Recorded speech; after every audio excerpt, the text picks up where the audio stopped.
Chapter 400. Air Mao's master lived in a small town in the southwest. When the 3 cars arrived at the small town, it was already in the afternoon. The road here was well built and there were large fields on both sides of the road. The mountain was not too high and some houses could be seen from the foot of the mountain to the top. Air Mao's master lived on the mountainside near the edge of the small town. I haven't been here for a few years and I found that there are quite a lot of changes here. At least the road has widened. Air Mao looked at the scenery and buildings outside the car and said, "There are more houses and they are built well." Celestine also said. Because Pei Liang had been here many times, he was not so emotional. "Do you still remember the road?" Pei Liang asked. Of course. Even though this place had changed a lot compared to what he remembered, he still remembered the road. Air Mao and Wei Leng didn't need Pei Liang to remind them as they drove along the road. After passing a fork in the road, there were fewer houses. Along the road, the car drove up the mountain. Jing Tan, like Air Mao and Air Mao in the back seat, also looked out of the window. He could see more clearly from the front seat, and after standing up he could see the front and the side. While he was looking, Jing Tan saw something squatting on a stone block next to the cement road about 100 meters away. It was a brownish-yellow lump. As the car drove, the stone block gradually approached, and Air Mao, who was driving, opened the window and excitedly shouted in that direction. "Gidge! Look here! Look here!" The lump squatting on the stone block moved, stood up and looked at the car. It shook its long black ears, yawned, jumped off the stone block and ran after the car. Just as Jing Tan was wondering who this so-called Gidge was, Celestine's voice came from the walkie-talkie in the car behind. "Dashin is still waiting here. Dashin." Jing Tan poked his head out of the car and carefully looked at the big cat running outside the car again. *CK. Jing Tan's alpaca began to wave its paws again in his heart. "Is this *King cat? Is it? No, that's not right. Caracals are also part of the cat subfamily. Are they cats?" Jing Tan had always thought that the mountain that Air Mao and the others were talking about was a super cat like Huzi's mother. He did not expect it to be such a huge ferocious cat. To Air Mao and the rest, weren't caracals, lynx, wild cats and house cats all cats? Even though it was different from ordinary house cats, it still looked like a cat. For the sake of convenience, they always called it a cat when they were outside. Air Mao slowed down the car. Since they were not far from their destination, there was no need to rush. The car slowed down to match Big Mountain's speed. After all, Big Mountain was not young anymore. Even if he could run, jump, and catch rabbits, he could not ignore the fact that he was 20 years old. "Air Yuan, that's your Uncle Dashin." Originally, Air Mao Gang had wanted Yuan Air to call him Big Brother Shan, but when he thought about Dashan's age, he changed it to Uncle. If it was calculated according to the age of a cat, it would probably have to call him Grandpa. Why is he called Big Mountain and Gitch? Does he have 2 names like Hey Bro and Black Charcoal? Yuan Air was puzzled. In fact, Air Mao was the only one here who called Big Mountain Gidge. Air Mao patiently explained the reason to Yuan Air. At first, Air Mao called Big Mountain like the others. Later on, when Air Mao saw the 2 strands of hair on Big Mountain's ears being blown down by the wind, he suddenly remembered a character's head in a Qing dynasty drama that the villagers often watched. Hence, after that, Air Mao often jokingly called Big Mountain Gidge, regardless of gender. Soon, a big courtyard appeared in front of them. At the entrance of the courtyard, an old man stood there waiting. It was the old man that Jing Tan had met once before, the master, that Air Mao and the others called Master. After Big Mountain ran home, he squatted beside the old man with his eyes half open. He looked a little cold, but those who were familiar with him knew that this was just his appearance. Just like the old man standing at the entrance of the courtyard who looked calm on the surface, but was actually very happy on the inside, his appearance was not the same. After seeing the children get out of the car, the old man could not stand still and hurried over. The big cat, who was walking with the old man, glanced at Air Mao and the others, and its gaze finally fell on Jing Tan. Jing Tan's heart suddenly tightened. This big cat's gaze made Jing Tan feel a sense of pressure. There was no malice, but Jing Tan felt very nervous. "Gidge, come hug me." When Air Mao left because of Big Mountain, he always felt that cats were full of tricks, difficult to please and neurotic. After raising Black Rice, his view gradually changed. No matter how many times Big Mountain had teased them after not seeing him for a few years, Air Mao still missed him. Big Mountain stood there with a cold look on his face when Air Mao hugged him. He did not move, nor did he struggle, nor did he seem to reject Air Mao's hug. Celestine and Pei Liang also had feelings for this big cat, but they would not hug it like Air Mao did. Celestine had been scratched in the past and he was afraid that if he went over to hug it now, he would be scratched and lose face in front of his wife and children. As for Pei Liang, although he did not bring Big Brother Qi, he still had the smell of a monkey on him. Big Mountain would dislike him, so he would not go over to tease him. I want a hug too. Air Mao ran over while holding her fluffy skirt.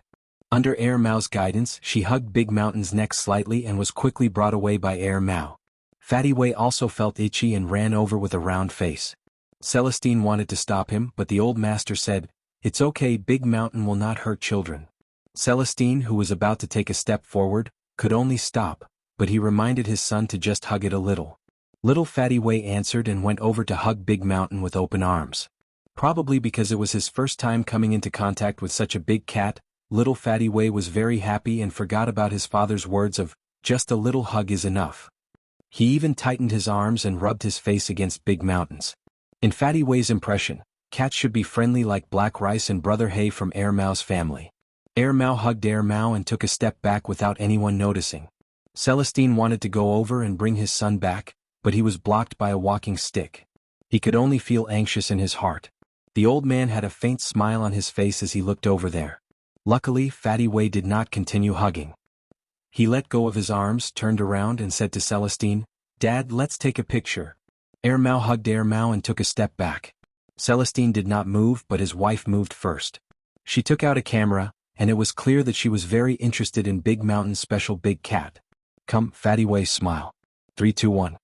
Fatty Wei cracked a smile and felt a chill in his lower body. Before he could retract his smile, the sound of the camera clicking could be heard. Zheng Tan, that big cat, under everyone's gaze, pulled off Fatty Wei's pants right before the picture was taken. Air Mao had already covered Air Mao's eyes. The old man's smile deepened. "Ha, Celestine, this has to do with you?" Pei Liang could not help but laugh. Cough. Celestine swept a threatening glance at Pei Liang, stopping him from continuing. He went over to help Fatty Wei pull up his pants. When they were here in the past, because they could not understand the cat's temperament, they would always suffer some losses and make a fool of themselves. However, this cat had their master as its backer. Even if their master was not at home, it would be hard to find it when it wanted to hide. They really could not do anything to it. Celestine had been scratched before, his pants pulled off, and his shoes taken away to store bird eggs. Pei Liang had also been teased before.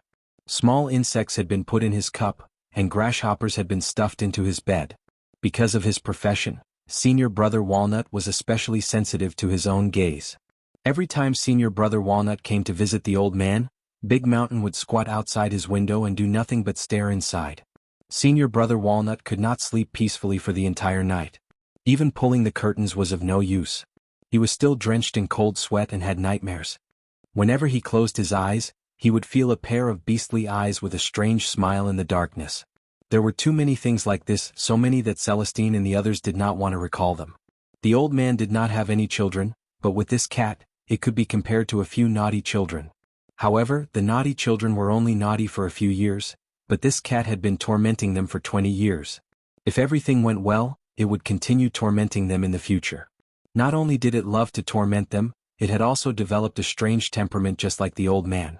Originally, in the eyes of Air Mao and the others, many felines had strange temperaments. If they learned from the old man, it would be even stranger. Don't be fooled by its decent appearance and arrogant attitude.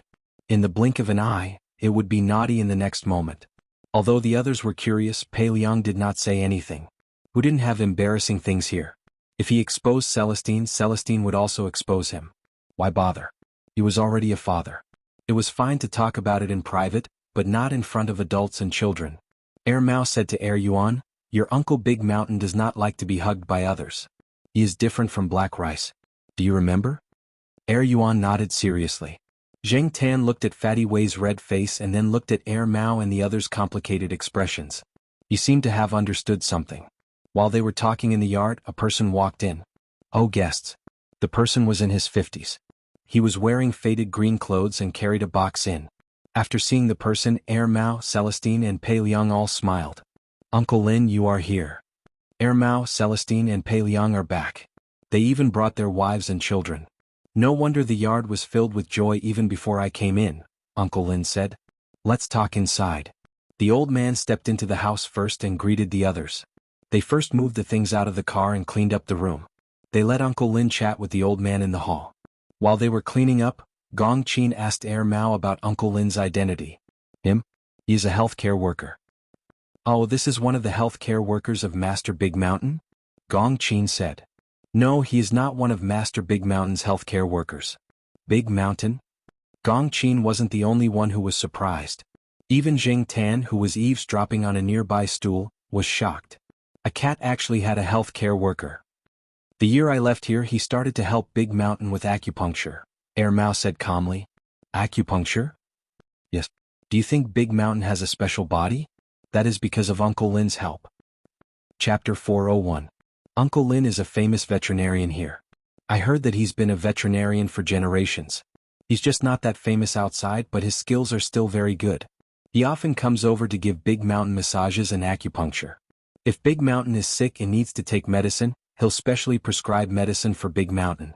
After all, Big Mountain is different from the ordinary cats here.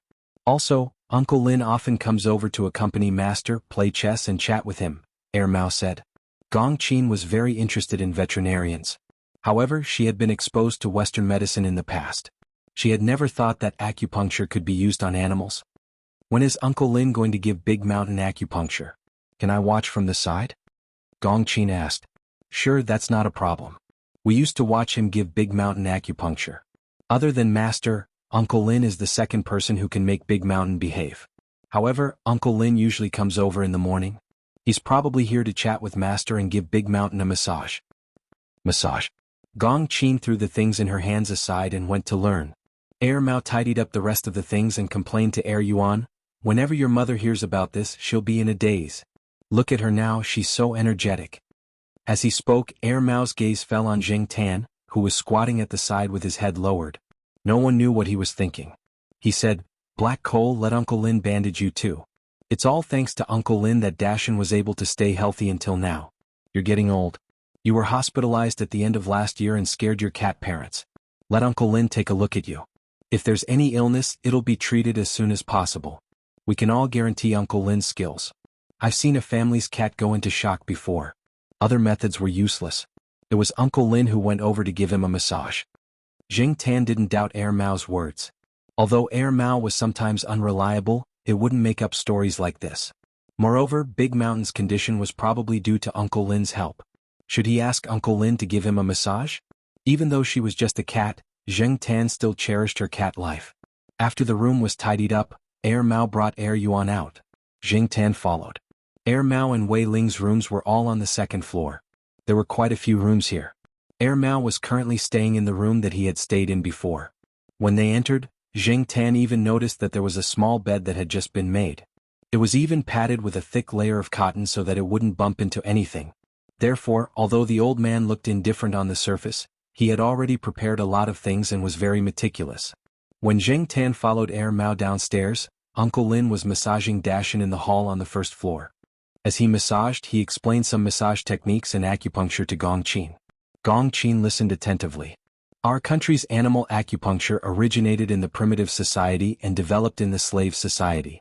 It formed a unique academic system in the feudal society. Starting from the northern and southern dynasties, it spread across the country. As for the acupuncture prescription you mentioned just now, the acupuncture points are usually made up of the Jun, Qin, Zhuo, and Shi.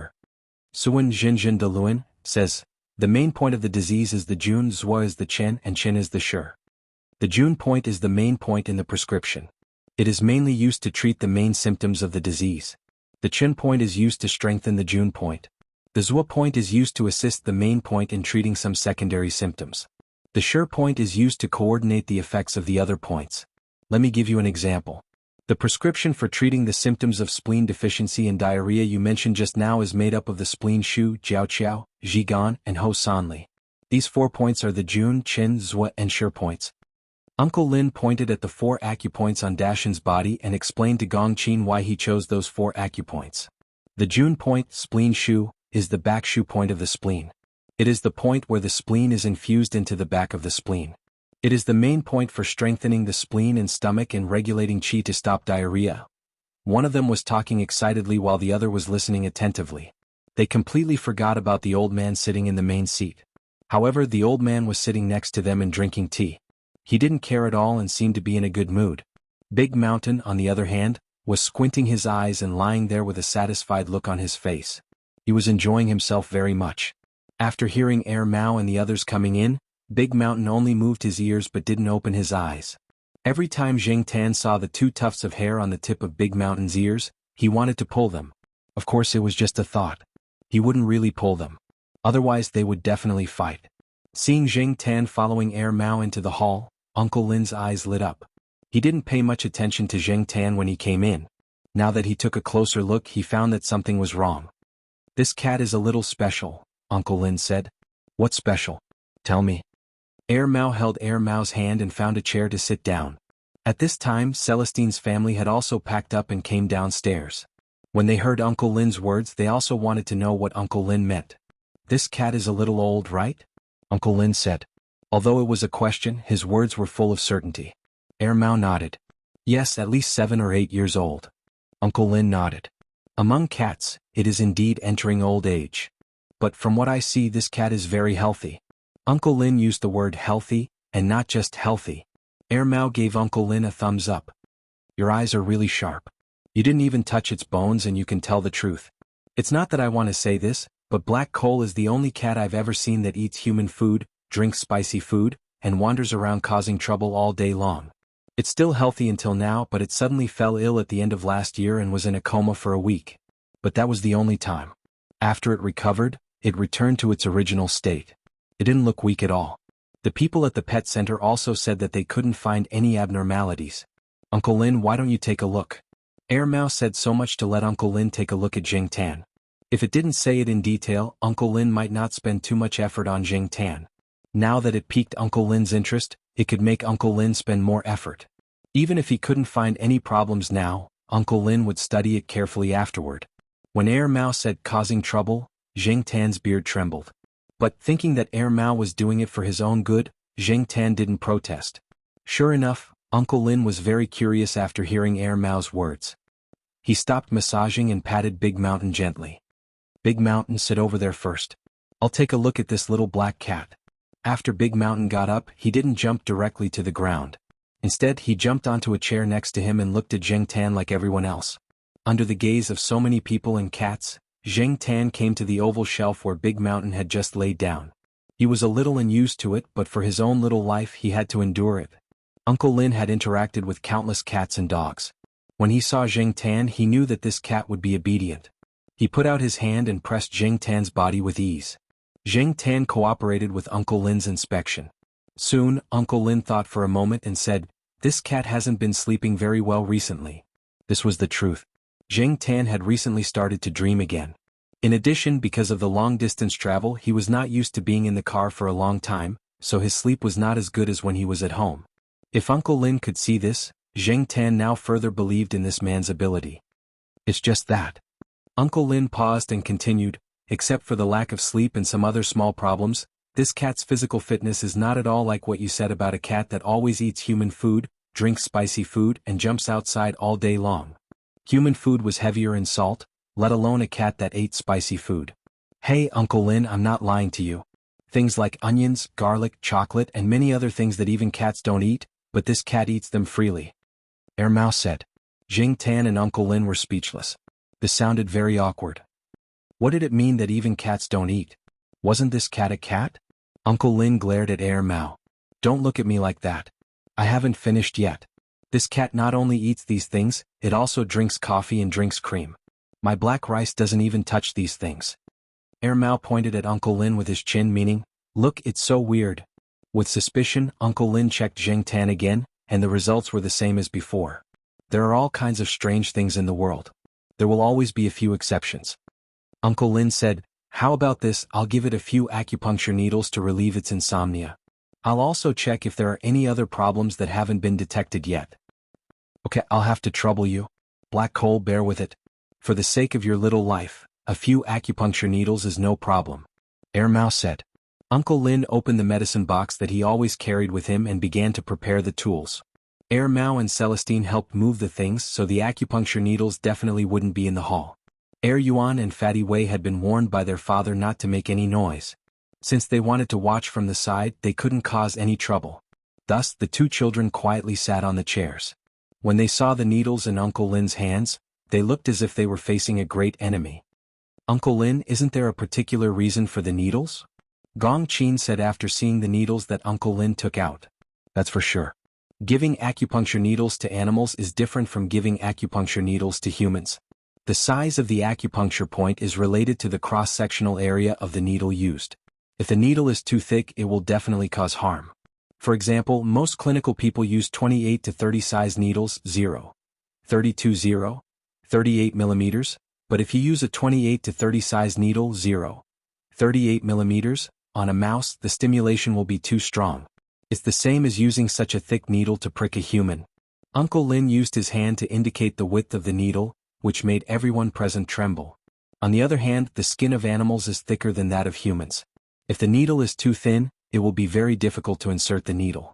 Thus, after considering a few factors, I usually use a 36 size needle 0, 2 millimeters, for mice, but a 28 size needle is also fine for cats. While speaking, Uncle Lin had already finished the preparation work. Zheng Tan was still nervous about being injected with needles. He didn't like being injected with needles in the first place, but now, just like what Mao said, if it was for his life, what harm would it do? At first he was nervous, but when the needles were really injected, Zheng Tan didn't feel anything special, so he gradually relaxed. While Uncle Lin was injecting Zheng Tan with needles, Mao had already taken out his phone to take a picture. After taking the picture, he sent it to the Jiao family and his wife. He definitely had to tell them that he was giving acupuncture to a cat. At the same time, in a laboratory of the Institute of Biological Sciences of Tsinghua University, Jiaopa had a postgraduate student who needed to take samples today. The workload was heavy and there weren't enough people to help. He happened to have time, so he wore a lab coat and went to help. When Mao sent the picture, Jiaopa's phone vibrated. At this time, Jiaopa happened to be almost done with his work. He took off one of his gloves and reached into his pocket to take out his phone. In his other hand he was holding a gun, a kind of micropipette device commonly used in laboratories, commonly known as a gun. When he saw the picture of the cat with many small needles in its body, Jiaopa directly threw the gun in his hand with a click. The few students of Jiaopa next to him glanced at each other. Their boss usually paid attention to the regulations of the laboratory. The used gun head would be directly thrown into the box that was specially used to store the discarded gun heads. But now, Professor Jiao actually threw the gun head out. What on earth did Professor Jiao see that made him so excited? On the other hand, Jiao Ma, who was in the corridor being dragged by a few students to practice their oral English, also received the picture. Therefore, the few students heard their usually gentle English teacher suddenly exclaim in shock, "Oh, my cat." Chapter 402. As Mao had expected, as soon as the photos were sent, a call came in. Father Jiao and Mother Jiao took turns. Mao explained for a long time and took several photos to send. Only then did the other side feel a little relieved. Mao could understand. No one would be able to calm down when their precious cat was pricked with needles all over its body. Also, when Mao took the photos, he adjusted the lighting so that the needles on Zheng Tan's body would be more obvious. That way the Jiaopa and Jiao Ma would be more shocked. No wonder the two of them had such a big reaction. Mao called the Jiao family and explained that Zheng Tan, who was pricked with needles, was actually fine. There wasn't much pain and it wasn't as comfortable as Mao had expected. Mao wasn't sick, so needles shouldn't cause too much of a reaction. What did Uncle Lin say before he pricked Zhang Zian? First, he said he would relieve Zheng Tan's sleeping condition, then use acupuncture to check if there were any hidden diseases. Now, it seemed that his judgment was the same as before. "He's not sick?" Celestine asked. Now that the needles had been pricked, Uncle Lin should be able to tell if there were any problems. Uncle Lin shook his head in silence. After a while, he said, "Looking at his body, I really can't believe that this is a cat that is about to be classified as old. He's unbelievably strong." "He's really not sick?" "He was really sick at the time. He slept for a week. The veterinarians at the pet center couldn't do anything about it." Mao had already finished the phone call. He had also told the Jiao family about Uncle Lin's diagnosis, but after hanging up, he still asked his question. Uncle Lin continued to shake his head. Only Zheng Tan knew that this probably had something to do with his biggest secret. It was just like how no normal cat had the strength of an adult. Also, Zheng Tan could feel his own body. Except for sleep problems and dreams, he didn't feel any other health problems. Mao exaggerated a little when he commented on Zheng Tan, but most of what he said was correct. Zheng Tan could eat, drink, run and jump. It had been 7 years, but he still felt the same as when he had just turned into a cat. The so-called old could only be compared to a cat's age. Other than that, it couldn't be explained. After putting away the needles, Uncle Lin said, "I'll do some research when I get back." "Mao, how long will you stay here?" 1 or 2 weeks, said Er. "Okay, I'll use this time to think about it." Although Uncle Lin had always been confident in himself, he was really confused this time. He had treated all kinds of animals for so many years, but this was the first time he had encountered such a situation. He originally thought that this black cat's condition would be similar to Dashin's, but he didn't expect. After Jing Tan finished the treatment, the master asked Uncle Lin to play chess with him. He also asked about Dashin's condition. As for the food preparation, the master didn't usually have to worry about it. There were professional staff in charge of it. But today Mao and Celestine were here, so the food preparation was done by their wives. Seeing that Jing Tan really ate the same food as a human, the old lady and Uncle Lin were convinced. They had even specially prepared a plate of scrambled eggs with onions and 2 relatively spicy dishes to go with wine. These were things that Big Mountain would never touch, but Jing Tan still ate them all. Moreover, nothing happened to him after eating them. At that time, Uncle Lin didn't care about the unfinished wine in his glass. He put down the glass and took Jing Tan for examination. The conclusion was still the same as before, which made Uncle Lin, who had been in contact with veterinarians since childhood, amazed. Several men at the table were also talking. When Jing Tan heard them mention Dashin, he realized why they didn't usually talk about Dashin outside. One was because of some of their experiences in the past, and they didn't want to recall the embarrassing past caused by Dashin. The other reason was that Dashin's species was more special in China. After all, it was not abroad and they couldn't openly raise it as a pet. It was enough to keep it as a secret. It was also a kind of protection for Dashin. Therefore, they only occasionally mentioned the master's cat outside, but they rarely talked about what kind of cat Dashin was. Originally, they thought that the master would scold them. Unexpectedly, the master was quite considerate and didn't scold them in front of the women and children. After the meal, Uncle Lin took his leave. The old man chatted with Mao and the others about the current state of the 3 of them, how their families were doing, whether there were any troubles, how their children were, and other topics. After that, the old man also talked about Dashin. The master picked up this unique cat in the mountains, which was a little far from here, and named it Dashin. Generally speaking, creatures like caracals shouldn't exist in the local area. However, he heard that there were people who illegally brought in wild animals, so it should be those people who brought it in. When Dashin was young, the master only thought that it was a slightly special cat. He had never seen a caracal before, so he didn't think much of it. Later, he heard from some people that it was a caracal. It was just that there were no caracals in the area, and after it was brought in, it became the only one in the area.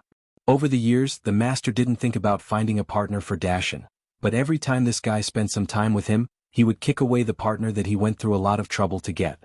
Even though Dashin had a bad temper, was always causing trouble, and did things that were not always satisfactory, the master always kept Dashin by his side.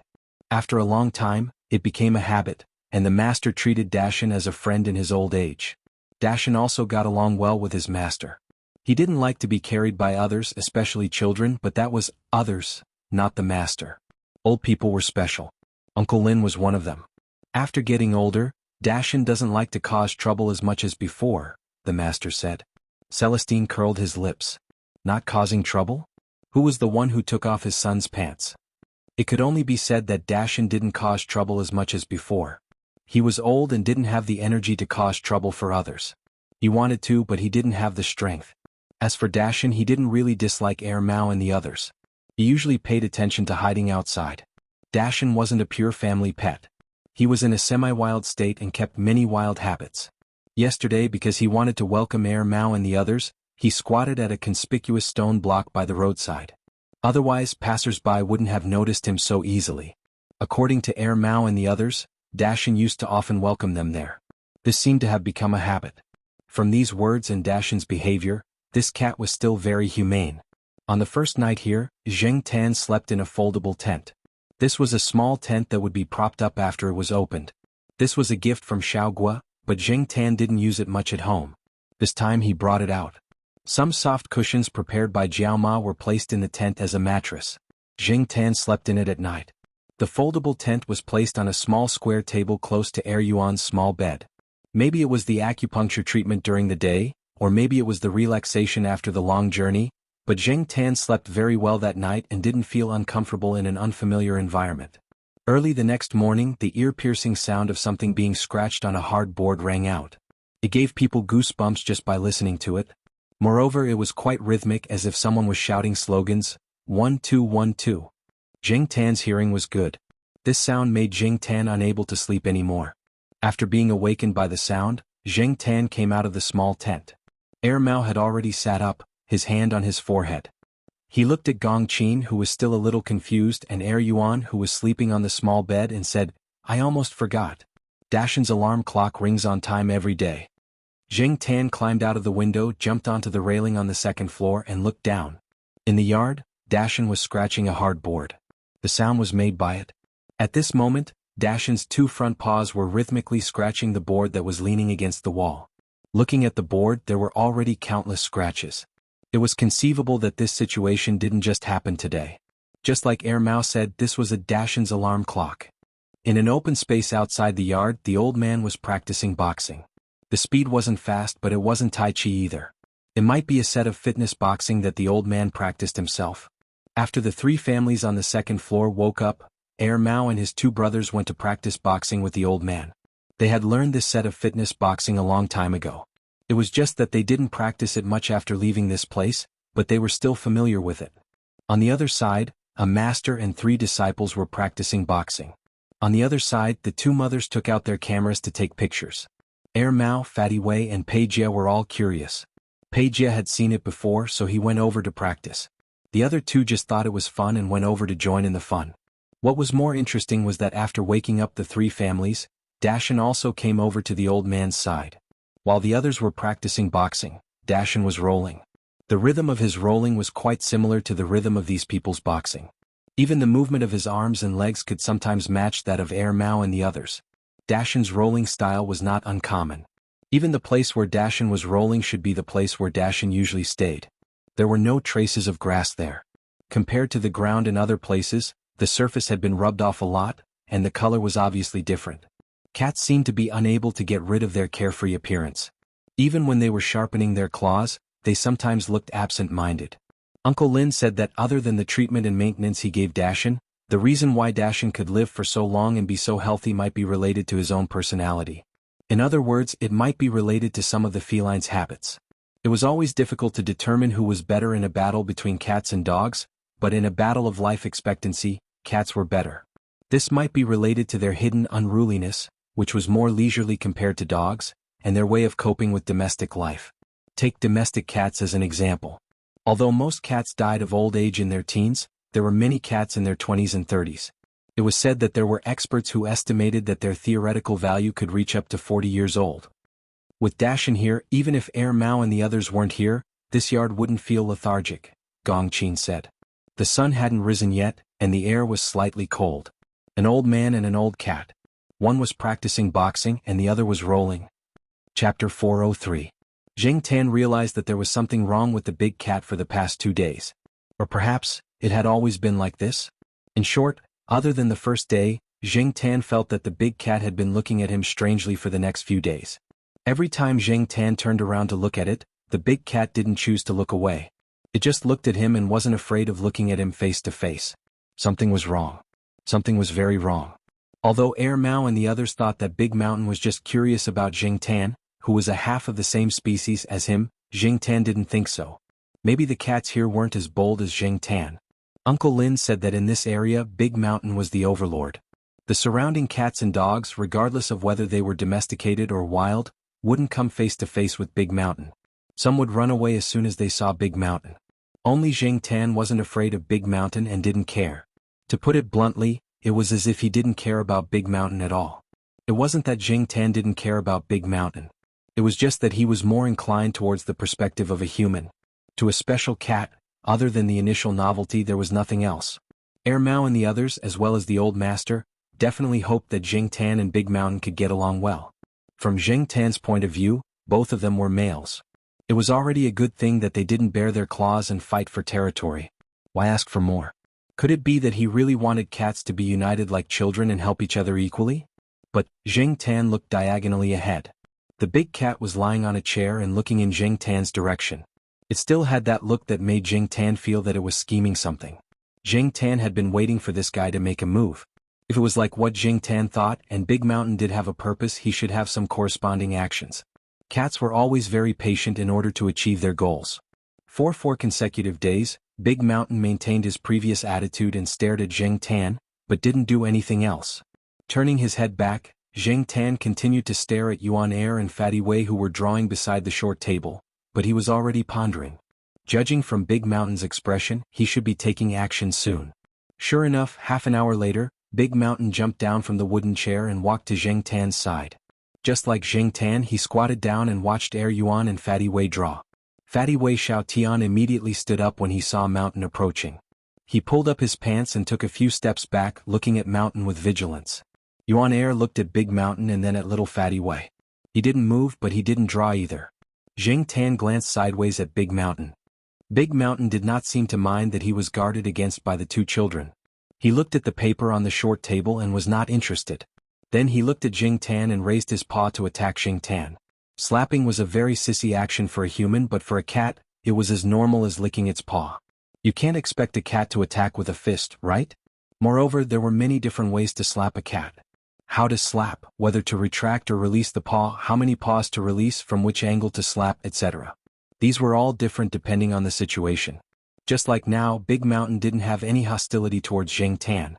He only gave Jing Tan a slap as a joke or as a test. When he slapped, he retracted his paw and didn't use much strength. Because Big Mountain didn't have any ill intentions, Jing Tan didn't dodge. After taking a hit on the head, Jing Tan didn't immediately retaliate. Instead, he looked at Big Mountain and carefully observed this big cat that Air Mao and Celestine thought was extremely smart and strange. It really seemed like he was just testing him. Jing Tan took a hit from Big Mountain and didn't immediately retaliate. However, Air Yuan and Fatty Wei were still young. One was almost 3 years old, while the other was 3.5 years old. They didn't have enough ability to distinguish. When they saw Big Mountain slap Jing Tan, they thought that Jing Tan was being bullied. Wei Xiaopeng remembered that his father had told him that if Dashan and Jing Tan were to fight, he should inform his father. Thus, Wei Xiaopeng pulled up his pants and ran out of the courtyard, shouting as he ran, "Daddy, Daddy! Uncle Shan and Brother He are fighting." Air Yuan, who was sitting in the same place, took a drawing pen and hit Big Mountain after seeing Jing Tan take a hit. To Air Yuan, Brother He was naturally closer to him than Uncle Shan. Since Brother He was being bullied, it was naturally Uncle Shan's fault, so he had to protect him even more. His posture wasn't bad, but it was a pity that Air Yuan's arms were short, so he didn't use much strength when hitting Big Mountain. Jing Tan was immediately moved. Air Yuan was such a good child. After Big Mountain took a hit from Air Yuan, the 2 tufts of hair on his ears trembled. He looked at Air Yuan, then raised a paw and placed it on the sketchbook on the table, pushing it to the side. The sketchbook was flipped to the ground. This time Jing Tan slapped Big Mountain. Air Yuan helped him vent his anger, so he definitely had to help Air Yuan return the favor. He didn't use much strength and didn't open his paw. The strength of the slap was about the same as when Big Mountain swung at him. Air Yuan was pouting because her sketchbook was flipped, but when she saw Jing Tan help her slap Big Mountain, she immediately stopped pouting. Outside the courtyard, the people who were startled by Fatty Wei's words had also rushed over. Seeing the situation in the courtyard, Air Mao and Celestine immediately relaxed. It seemed like there wasn't much of a fight, so it should be Fatty Wei's misunderstanding. Air Yuan had already picked up the sketchbook. Seeing Air Mao come over, he ran over to complain. "Father, Uncle Shan is bad." After listening to Air Yuan explain the situation, although Air Yuan's ability to express himself was limited, they could still roughly guess what had happened. "Air Yuan, be good. Your Uncle Shan and Brother Black were just playing around," Air Mao explained. "Really?" Air Yuan was curious. "Of course it's true. You see, Uncle Shan and Brother Black aren't angry, right? This is how cats express their friendliness." Air Mao said. "Jing Tan. Friendly my ass." In the afternoon, the 3 children were brought into the house to sleep. Air Mao and the others strolled around, revisiting old places to search for memories of the past. They also went to visit a few families that they hadn't visited yesterday. These were the people they had met when they lived here. When they heard that Air Mao and Celestine had returned, many of them brought food and drinks over. Air Mao and the others naturally had to express their feelings. Expressing their relationship was mutual, and it wasn't something that could be maintained by just one party. Moreover, the old man still had to live here for a long time. Maintaining his relationship with the others was also a help to the old man. Although the other villagers might not be able to help the old man much, they could at least take care of him so that he wouldn't be too lonely. In the yard, Jing Tan lay on a chair in the shade and slept. Compared to the inside of the house, he preferred the outdoor environment that was closer to nature. It was probably because he had the body of a cat, so he had some of the habits of a cat. A cat would spend most of its time sleeping every day. Of course, this kind of sleep wasn't the kind that would cause death. Most of the time, it would just lie there quietly with its eyes closed, as if it didn't want to communicate with the outside world and didn't want to be disturbed. However, its ears were perked up, and it was always paying attention to the movements around it. His ears twitched and Jing Tan opened his eyes to look. What was near him was still Big Mountain. Usually, at this time, Big Mountain would hide in a leafy tree around the yard to sleep. It was hard to find him if one wasn't careful. Otherwise, Jing Tan wouldn't be resting in the yard. Now, the big cat that was supposed to be on the tree outside the yard was in front of Jing Tan. This time, Big Mountain didn't move his paws. After looking at Jing Tan, he walked towards the door of the yard. After taking 2 steps, he looked back at Jing Tan and called out softly. Was he asking him to follow him? Jing Tan was puzzled. Curious about Big Mountain's purpose, Jing Tan had nothing to do now. After stretching, he jumped off the chair. Seeing that Jing Tan was following him, Big Mountain continued to walk out. Jing Tan followed Big Mountain out of the yard and walked further and further away. Looking back at the yard that was almost out of sight, Jing Tan paused and looked towards Big Mountain. Big Mountain noticed that Jing Tan wasn't following him, so he stopped and waited.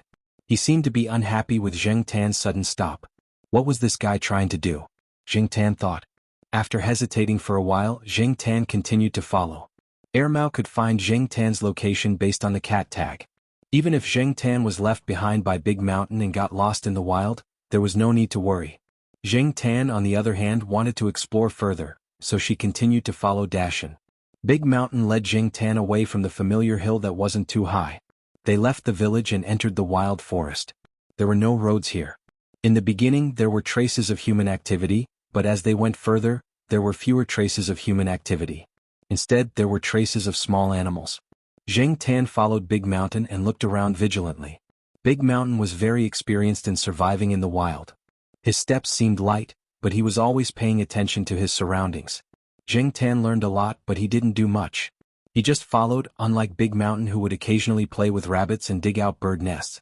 Looking at Big Mountain, Jing Tan understood why so many ecologists and ornithologists didn't like cats.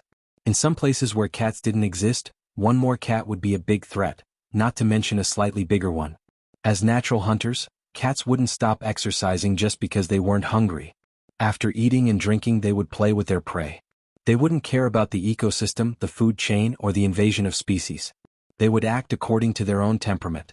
Big Mountain ate a small bird that Jing Tan couldn't name. He played with it and dropped 2 eggs.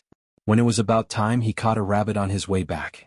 Big Mountain's experience in surviving in the wild and his understanding of this area allowed him to always find prey and kill it easily. Jing Tan followed Big Mountain and walked around outside and back again. He started to think. Jing Tan didn't know much about Big Mountain's behavior when he went out. He only knew that Big Mountain would go out into the wild once or twice a week.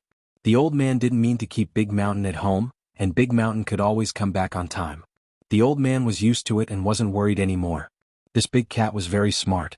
He had been with the old man for 20 years, and the old man had taught Big Mountain like a child for 20 years. He would always learn something. Compared to other cats, Big Mountain was smarter. This had been proven by Air Mao and the others. Jing Tan also felt it. And because of this, Jing Tan was curious about what Big Mountain wanted to do. Jing Tan felt that this afternoon's trip was also a test by Big Mountain. He didn't think that Big Mountain was simply taking him for a walk in the wild. Chapter 404. When Jing Tan followed Big Mountain into the distance, Air Mao's phone began to beep. Because of the special device on Jing Tan's cat tag, as long as Jing Tan was a certain distance away, Air Mao's phone would sound the alarm. Therefore, Air Mao knew that Jing Tan was going out, but Master Deshan said that it would be fine with Big Mountain around, so Air Mao did not move. Air Mao and Celestine were only relieved when Big Mountain and Jing Tan returned in the afternoon. Others did not know, but they knew very well that this black cat was not a well-behaved cat. It was very capable of causing trouble. Moreover, they had promised the Jiao family that they would not be able to explain themselves if anything happened. Therefore, after Jing Tan returned to the yard, he listened to Air Mao's opinion for about 20 minutes. Big Mountain only went out once or twice a week. Even if he went out twice, it was rarely 2 days in a row. Therefore, even Master Deshan did not expect that Big Mountain would bring Jing Tan out again the next day. This time, compared to the previous day, it was much further, and they left in the morning. Jing Tan followed behind Big Mountain. With yesterday's experience, Jing Tan was a little more used to it now. Today's route was mostly the same as yesterday's, except that Big Mountain chose to take a more difficult route for humans in the latter part of the journey. Whether it was a narrow and steep mountain path or a dense forest that was difficult for humans to walk through, it was not too difficult for a cat. What Jing Tan needed to do was to be vigilant of the possible dangers that might exist around it. Jing Tan would not put all his hopes on Big Mountain. Even though Big Mountain was an experienced wild predator, he might not be able to detect all the potential threats around him. Therefore, Jing Tan still had to be vigilant of his surroundings. Jing Tan had once followed the Jiao family to the wild for an internship. When he found the red mouse, Jing Tan had survived in the wild for a period of time. After a few years, he felt as if his nerves were stretched taut again. This was the life of the wild. There was no mercy, only survival. The slightest negligence could lead to fatal consequences. Jing Tan's nerves were tense as he followed Dashan. He knew that there was danger here, but he wanted to know what Dashan's motive was. Without knowing, Jing Tan felt that something was hanging in his heart. Although it was already late October, if they were in Chuhua City, there would definitely be obvious signs of autumn. The temperature would drop and there would be fewer mosquitoes in the wild. However, it was not the case here. The winter temperature here was higher than in the central region. Unless it was on some high mountains, it was hard to see a snowflake in the entire winter. Perhaps it was because of the temperature, but when Jing Tan walked in the forest, he could hear the sounds of many mosquitoes. Sometimes, those mosquitoes would sway in front of him, making him want to immediately slap them to death, but Jing Tan endured it. If the action of swatting a mosquito was too big, it could easily alarm some dangerous species. It was already close to noon. Dashan caught a bird to eat, and Jing Tan only found a few fruits to eat. Unless it was absolutely necessary, Jing Tan really did not want to touch raw food in the wild. When Dashan saw Jing Tan eating the fruit, he was quite curious. He went over and sniffed it, then walked away in disgust and continued to eat his meat. After eating something, he was not so hungry anymore. Jing Tan squatted on a branch to rest. There was no one in this area. After walking for so long, there were no traces of human activity. How much further did Dashan have to go? Jing Tan had learned his lesson from the red mouse's trip. He did not want to be away for a few days or even longer than that again. Why don't we head back home later? As he was thinking, Jing Tan's ears twitched, and he suddenly looked in a direction. If he did not hear wrongly, there seemed to be someone talking over there. He turned his head to look at Dashan on another branch. At this moment, Dashan was also looking over there. His face was a little serious, similar to usual, but his eyes were a little cold. Jing Tan had seen similar eyes many times. When cats were hunting and playing with their prey, they would have similar eyes. However, compared to those cats that were hunting with interest, Dashan's eyes were more cold, like a real cold killer produced by nature. It made Jing Tan's heart turn cold. Could it be that Dashan's target was the people over there? Looking at Dashan's expression, he probably knew that there were people over there. In a place so far away from the villages and towns, where almost all the environment was wild, there were actually people living there. Previously, Jing Tan thought that there would not be any human activity in such a place. Hearing the movement over there, Dashan moved. His movements were very light but very fast. He quietly approached the place. Jing Tan followed behind, and from the sounds he heard, he could tell what might be happening over there. From the sounds, there was more than one person over there, and they seemed to be looking for something. Looking at the big cat in front of him, Jing Tan thought, could they be looking for this guy? That didn't seem right. Dashan usually stayed in the yard. Even if he came here, he did not come often. He did not come here yesterday either. These people were probably looking for something that had just been lost. But what were these people doing? Dashan did not get too close. When there was still a certain distance between them, he stopped and hid in a big tree. The dense branches covered his figure. Jing Tan also hid and looked at the people who were getting closer and closer. Those people spoke with a dialect. Jing Tan did not quite understand, but from their movements he knew that they were looking for something. Moreover, Jing Tan felt that these people had the smell of blood on them. These people were very dangerous and belonged to the type that should be avoided. That was Jing Tan's intuition. There were 3 people on the other side and they looked to be in their 30s. They were probably active outside and their skin was dark. They spoke softly, and their eyes swept over the surrounding bushes and grass from time to time. Jing Tan hid behind the bushes. As the three people got closer and closer, Zheng Tan became nervous and his breathing became careful. Fortunately, when they were about 10 meters away, they probably felt that there were too many bushes here and did not find any suspicious tracks, so they changed direction and left. When they were far away, Zheng Tan took a deep breath. Dashin jumped down from the tree. The branches made a rustling sound as he moved. Fortunately, those people were far away and could not hear it. After jumping down, Dashin looked in the direction that the three people left. His ears twitched, and after making sure that the three people did not return, he started walking again. Zheng Tan followed Dashin. He did not know what Dashin wanted to do, but he was sure that it was related to these people who were active in the depths of the forest. What should he do next? It was just two cats. Even if they had a grudge, what could they do to those people? Even if Zheng Tan turned into a human, he would not be able to fight against any of the three people.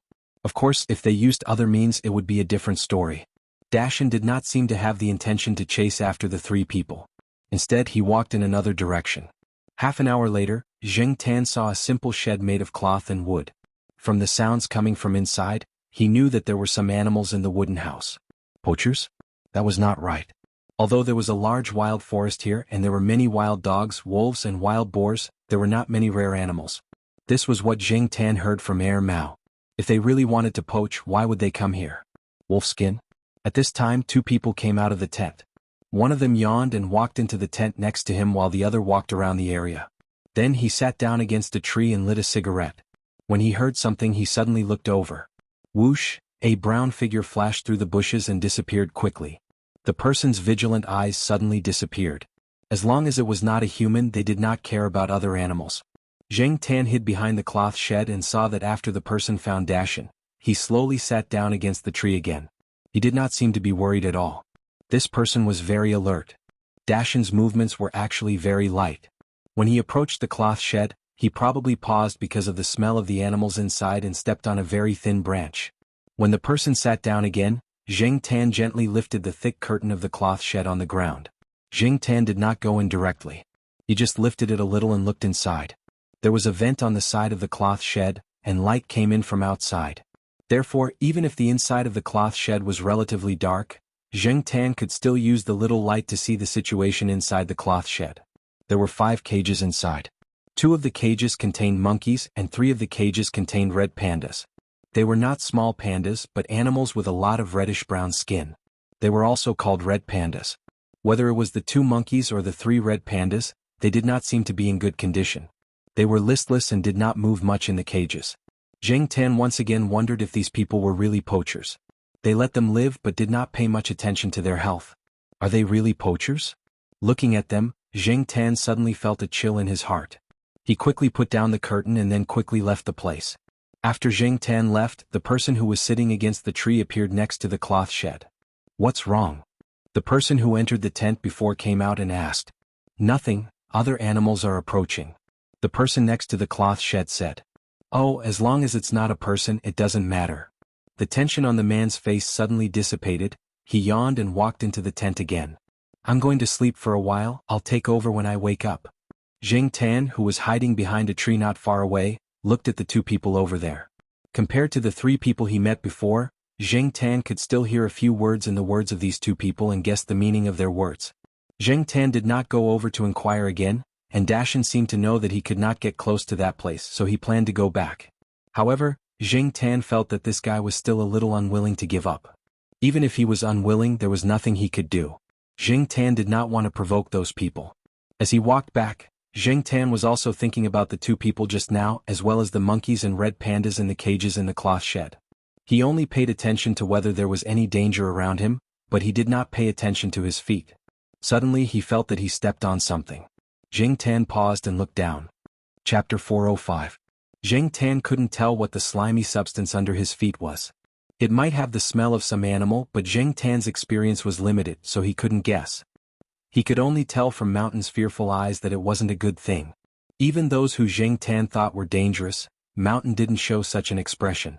If it was an animal that could make Mountain so fearful, then this animal must be at the top of the food chain in this forest, much higher than Mountain. As long as it wasn't animal feces or snot, Zheng Tan lifted his foot and wiped the slimy substance on the grass beside him. At the same time he looked around. The slimy substance didn't only exist here. When Zheng Tan stood up and looked around, he saw that there were more slimy substances not far from his left. After thinking for a while, Jing Tan chose a relatively tall tree and decided to look around to see if he could find anything. At least he had an idea. Even if Mountain knew what it was, he couldn't tell Jing Tan. If Jing Tan wanted to know, he had to find the answer himself. Standing on a branch more than 10 meters above the ground, Jing Tan looked in the direction where he saw the slimy substance. More than 20 meters away, on a small patch of grass between two trees, there was a brown substance. From Jing Tan's angle, he couldn't tell what it was for the time being. There was a lot of slimy substance there, just like the slimy substance that Jing Tan had stepped on. Carefully listening to the surroundings, Jing Tan didn't hear the sound of other people or large animals. He looked around to make sure there was no other danger. He estimated the distance to another tree, gathered his strength and jumped. Mountain was still anxiously pacing around below, looking at the slimy substance after every 2 steps. He was very careful when he sniffed it, and quickly retreated after a few sniffs, as if he would be in danger if he sniffed too much. While Big Mountain was carefully sniffing around the traces of mucus, the commotion above scared the anxious and nervous Big Mountain away. When he realized it was Jing Tan who made the noise, he looked up from behind the tree. His gaze followed Jing Tan's figure, and after a moment of hesitation, he decided to follow her. If the animal was a land animal, it would be safer for Jing Tan to approach from above. Fortunately, Jing Tan was already familiar with jumping from trees. There were many trees here, so after jumping a few trees, Jing Tan came to a branch above the brown substance and looked down. The brown substance wasn't big, otherwise Jing Tan wouldn't have dared to approach it. Even if it was on the ground, it didn't mean that it wasn't dangerous. And the brown substance seemed to be the size of a wild rabbit. The more Jing Tan looked at it, the more he realized it looked like a rabbit. Rabbit? Seems like it. However, there was a layer of slimy substance on the rabbit, and its overall appearance was a little different, as if it had been digested and then spat out.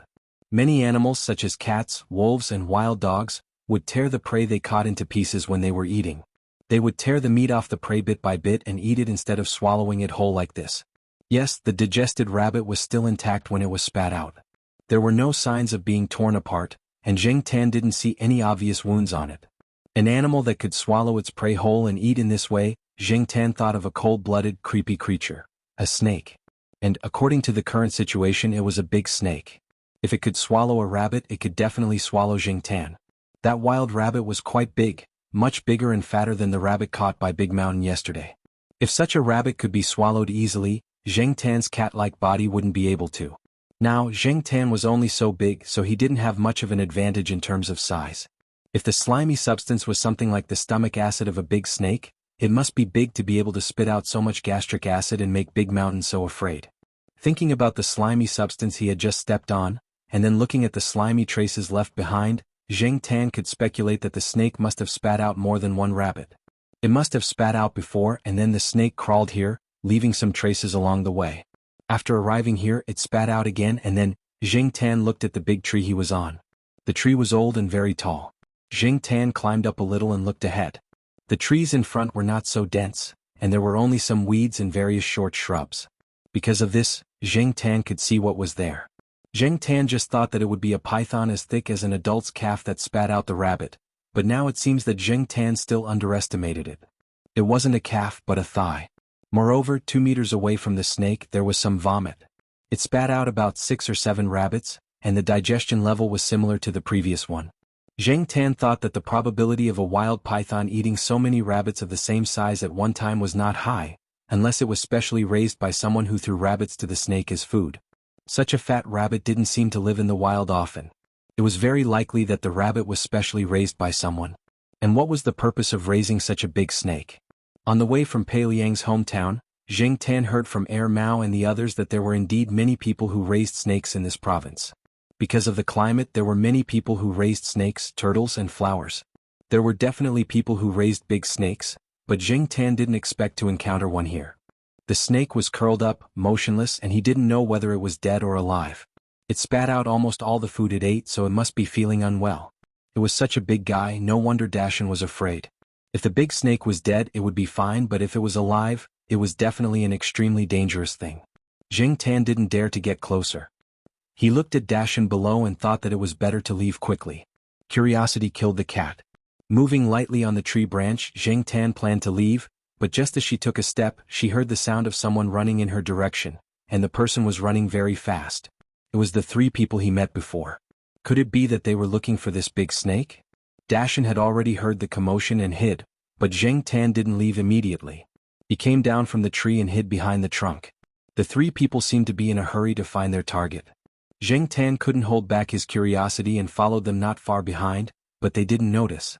Zheng Tan thought that if the situation went wrong, he would retreat immediately. At that time, even if the three people saw Zheng Tan and Dashan, they wouldn't have the energy to care about them. While Zheng Tan was thinking, the three people had already approached quickly. When they saw the big snake, they stopped about 10 meters away. They whispered to each other. Zheng Tan couldn't understand what they were saying, but it was obvious that the snake was their target. When they saw the snake, the three people's eyes were filled with joy. They looked as if they were relieved. Among the three, two of them took out their guns, and the other picked up a stone beside him and threw it at the big snake. The fist-sized stone hit the big snake, but the snake didn't have any reaction. Seeing this, the person who threw the stone continued to walk forward. When he got close to the big snake, he boldly lifted the snake's tail to take a look. After confirming something, he turned back and nodded to his two companions. The two people with guns were relieved to approach the snake. Looking at them fiddling with the big snake, Zheng Tan knew that the big snake was either dead, close to death, or had no strength to resist.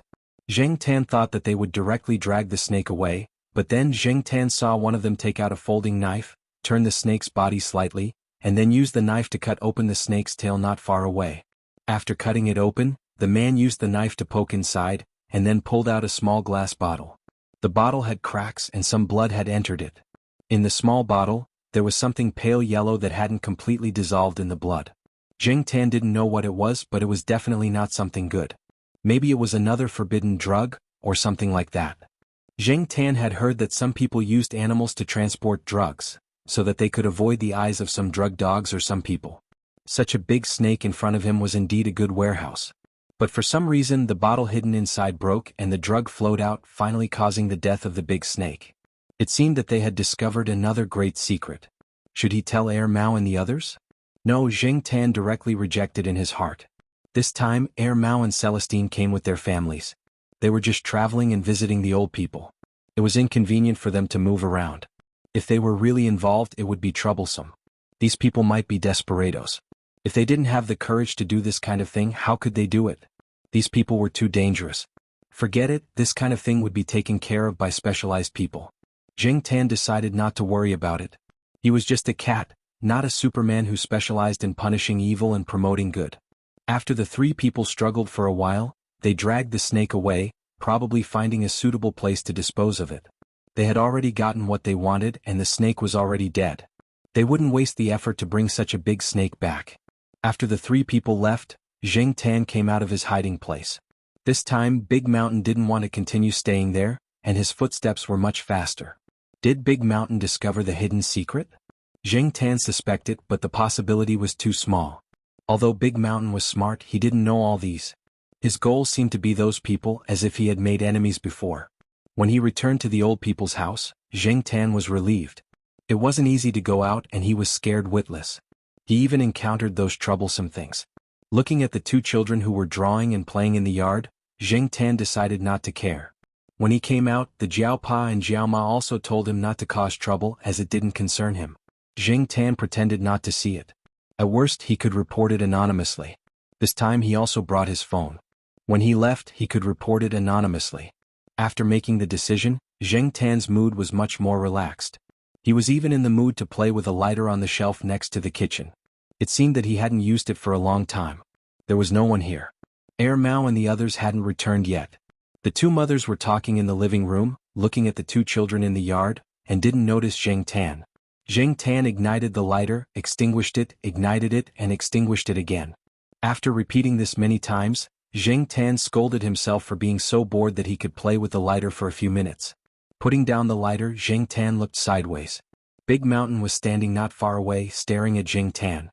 He looked at Zheng Tan and then at the lighter that Zheng Tan had thrown at his feet. He walked over to the lighter and tried it with his paw. He couldn't do it. He tried again but still couldn't do it. Zheng Tan didn't stay there and let Big Mountain study the lighter. Therefore, when the old master returned with Mao and the other two, he only saw Zheng Tan with the two children. After searching for a while, he found Dashan next to the kitchen. When he found Dashan, Deshaun was still fiddling with the lighter. It had been an hour, but he still hadn't been able to ignite the little toy. With a bang, Big Mountain slapped the lighter far away and stared at Jing Tan. Chapter 406. Big Mountain was also very curious. In order to learn how to play with the lighter, he would go to Jing Tan early in the morning every day with the lighter in his mouth. Jing Tan would only teach Big Mountain how to play with the lighter when there was no one around. When there was someone around, he would never teach him. Big Mountain's ability to learn was as strong as his curiosity. Although he was not as good as Jing Tan, compared to other cats or other animals in the cat subfamily, Big Mountain was quite smart. After Big Mountain learned how to play with the lighter, he did not bother Jing Tan anymore. He went out to find a place to practice with the lighter in his mouth. Jing Tan only hoped that this guy would not burn the tree because he was playing with the lighter. Without Big Mountain, Jing Tan had time to follow Air Mao and the others to the village to see the turtles. After being here for so long, Jing Tan had not really walked around the village. The day before yesterday, Air Mao and the others went to see a family sow giving birth to piglets. Jing Tan also wanted to go and see. There were more farmers here and he heard that the family was raising piglets. Jing Tan had only eaten them before but had never seen them give birth. He wanted to go and see something new but he was blocked by Big Mountain. He had to teach Big Mountain how to play with the lighter so he missed the time to see the piglets. Today, Air Mao and the others were going to see the golden turtle, and Jing Tan just happened to follow them. Although this place was remote and did not look like a rich place, in fact many families here had millions of assets, and their houses were built like luxurious villas. For example, the family today had spent millions on surveillance and anti-theft equipment, and the golden turtle in the house was worth more than 10 million. However, in Jing Tan's eyes, the golden turtle that sold for 200,000 or 300,000 was nothing special. After looking at it for a while, he lost interest and squatted on the side, yawning. After visiting the breeding site, Air Mao and the others were taken to a place to rest. They sat on a big balcony on the second floor and drank tea. The person who showed them around was about the same age as Air Mao. Air Mao called him Deheo. The people here seemed to like adding the word Deheo in front of their names, even if they were only in their 20s or 30s. At this time, Dehao was bragging to Air Mao and the others about how he had become rich in the past few years. This person was more familiar with Air Mao and the others. They used to play together when they were here. Raising turtles was actually a suggestion made by Air Mao. Later on, this guy became more and more popular. Now he was also a millionaire with a net worth of tens of millions. Who is that person? Celestine suddenly asked. Deheo stopped talking and looked downstairs in the direction that Celestine was pointing. The balcony on this side was already behind Deheo's house, and they could see the walkway outside the back door. At this time a person passed by this walkway. The person Celestine pointed to was this passerby. And when Wei Ling and the others were looking downstairs, the people passing by also raised their heads to look upstairs. After a brief exchange of glances, that person looked forward again and continued walking, maintaining the same speed and pace as before. Jing Tan inexplicably felt that the person's gaze was a little strange. Deheo looked at the person when he looked up, then shook his head. I don't know him.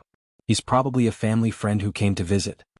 Deheo was about to continue talking about his family history, but Air Mao beat him to it. Deheo, whose family is that? Deheo looked in the direction Air Mao was pointing and said, Oh, De Kang's family. That's the famous Snake King family here. The two brothers, De Ji and De Kang, raise snakes. De Ji was once invited to the zoo, but De Kang has been raising snakes. However, something happened to De Ji a few years ago. I heard that the zoo didn't take good care of him and several big snakes died. After that, I didn't see De Ji much. I heard that after he left the zoo, he was hired with a high salary to raise snakes for people. I guess he's making a fortune there now. Look at his house, it's so beautiful now. Air Mao and the other two brothers looked at each other, then Air Mao said, Deheo, are you familiar with De Kang? I'm quite interested in snakes. Does his family have that kind of big snake? Something like a big python. Deheo said sneakily, yes. Because many breeding practices did not conform to the local rules in the strict sense, Deheo did not speak too loudly. If he was not familiar with Air Mao and the others, he would not have said too much. He has a lot of snakes. I've seen a giant python in his house. It's so thick. I heard that he bought it from somewhere else at a high price. Deheo compared it. Jing Tan looked at it. It seemed to be about the same size as the one he saw in the forest a few days ago. However, something happened in the past. That big snake ran out and ate a few people's livestock. It almost killed them. Later, the village had a rule that they were not allowed to raise such a big snake, nor were they allowed to raise poisonous snakes. Otherwise, people would be afraid. However, Deheo lowered his voice. I think they still raise it in private. It's just that no one has seen it. Deheo took Air Mao and the others to the so-called Snake King's house. It was not far from Deheo's house. They walked along the road for about 100 meters and turned a corner. From the balcony on the second floor, they could see the Snake King's house. After arriving at the door, Deheo began to knock on the door. Dekong. Dekong, are you there? Deheo was about to knock on the door but was stopped by Air Mao. Air Mao took out a thin iron wire and began to fiddle with it. After a few seconds the door lock was opened. Deheo said, "Your skills are still as good as before." Air Mao made a should gesture to Deheo. Celestine and Pei Liang had already quietly entered. Although Deheo did not quite understand why Air Mao and the others were doing this and felt that something was wrong, he trusted Air Mao. This was because he knew that Air Mao and the others were much richer than him. They would not covet his and Dekang's little assets at all. Since it was not a matter of interest, it was possible that something had really happened. He knew that Air Mao and the others were still quite capable. Jing Tan followed behind. When Pei Liang and Celestine entered the house to look for the people, he and Deheo stood at the door and did not move around. After a while, Celestine's voice came from the house. "Air Mao, you guys come in." "What happened?" Deheo followed Air Mao in and asked. When they entered the house, they saw the owner of the house in one of the rooms. It was the young man called Dekong that Deheo had mentioned. This person looked to be in his early 20s. At this moment he was lying on the ground, panting with difficulty. It was as if someone had just strangled him. "Dekong, what's wrong with you?" Deheo hurried over and asked worriedly. Although his relationship with Dekong was not very close, it was still passable. Seeing Dekong like this, he was a little worried because Dekong was not only having difficulty breathing, but his eyes also seemed to be out of focus. "It's okay. It'll be fine in a while," Celestine said. When Air Mao looked over, he raised his hand and pointed at several places on his neck. Air Mao suddenly understood. After the carotid artery and jugular vein are strangled, the blood supply to the brain will be blocked. The brain will lack oxygen, causing blindness within a few seconds. "Don't worry, Deheo. He'll recover in a while." After a pause, Air Mao looked at Celestine and Pei Liang. "You look very professional. So, Dekong has a feud with someone?" Deheo asked. Since his wallet had been bulging, his knowledge had also been broadened. He had met many people and encountered many things. Therefore, after hearing Air Mao's words, he was not too frightened. "So that person just now," Deheo said as he looked at Air Mao. After seeing Air Mao nod, Deheo could not help but take a deep breath. Such a terrifying person had just passed by his own back door and he did not even notice that something was wrong. If Air Mao and the others had not come over, Dekong would not even have a chance to breathe now. Or perhaps he would have been taken away just now. When Dekong finally recovered, Deheo could not help but ask, "Dekong, what kind of trouble did you encounter? You actually provoked such a dangerous person. He wants your life, right?" "Life. That's right, they're after our lives." "Their lives?" Dekong looked a little crazy. Deheo saw Dekong like this and could not help but take a step back. However, Air Mao and the others were paying attention to the latter sentence. "Them?" Air Mao asked. Dekong stood up and looked at a snake sculpture on the table next to him. He raised his hand and gently touched it. "They are so beautiful and fascinating.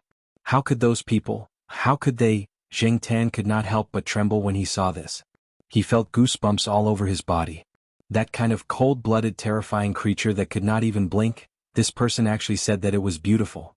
In this world, some people liked furry animals such as cats and dogs, and some people liked hairless, cold-blooded reptiles and were deeply obsessed with them. Obviously, Dekong and his brother were such people. Dekong briefly explained the reason for the incident. The key point was not Dekong but Dekang's brother, Deji. Back then, Deji had a problem taking care of the snakes in the zoo.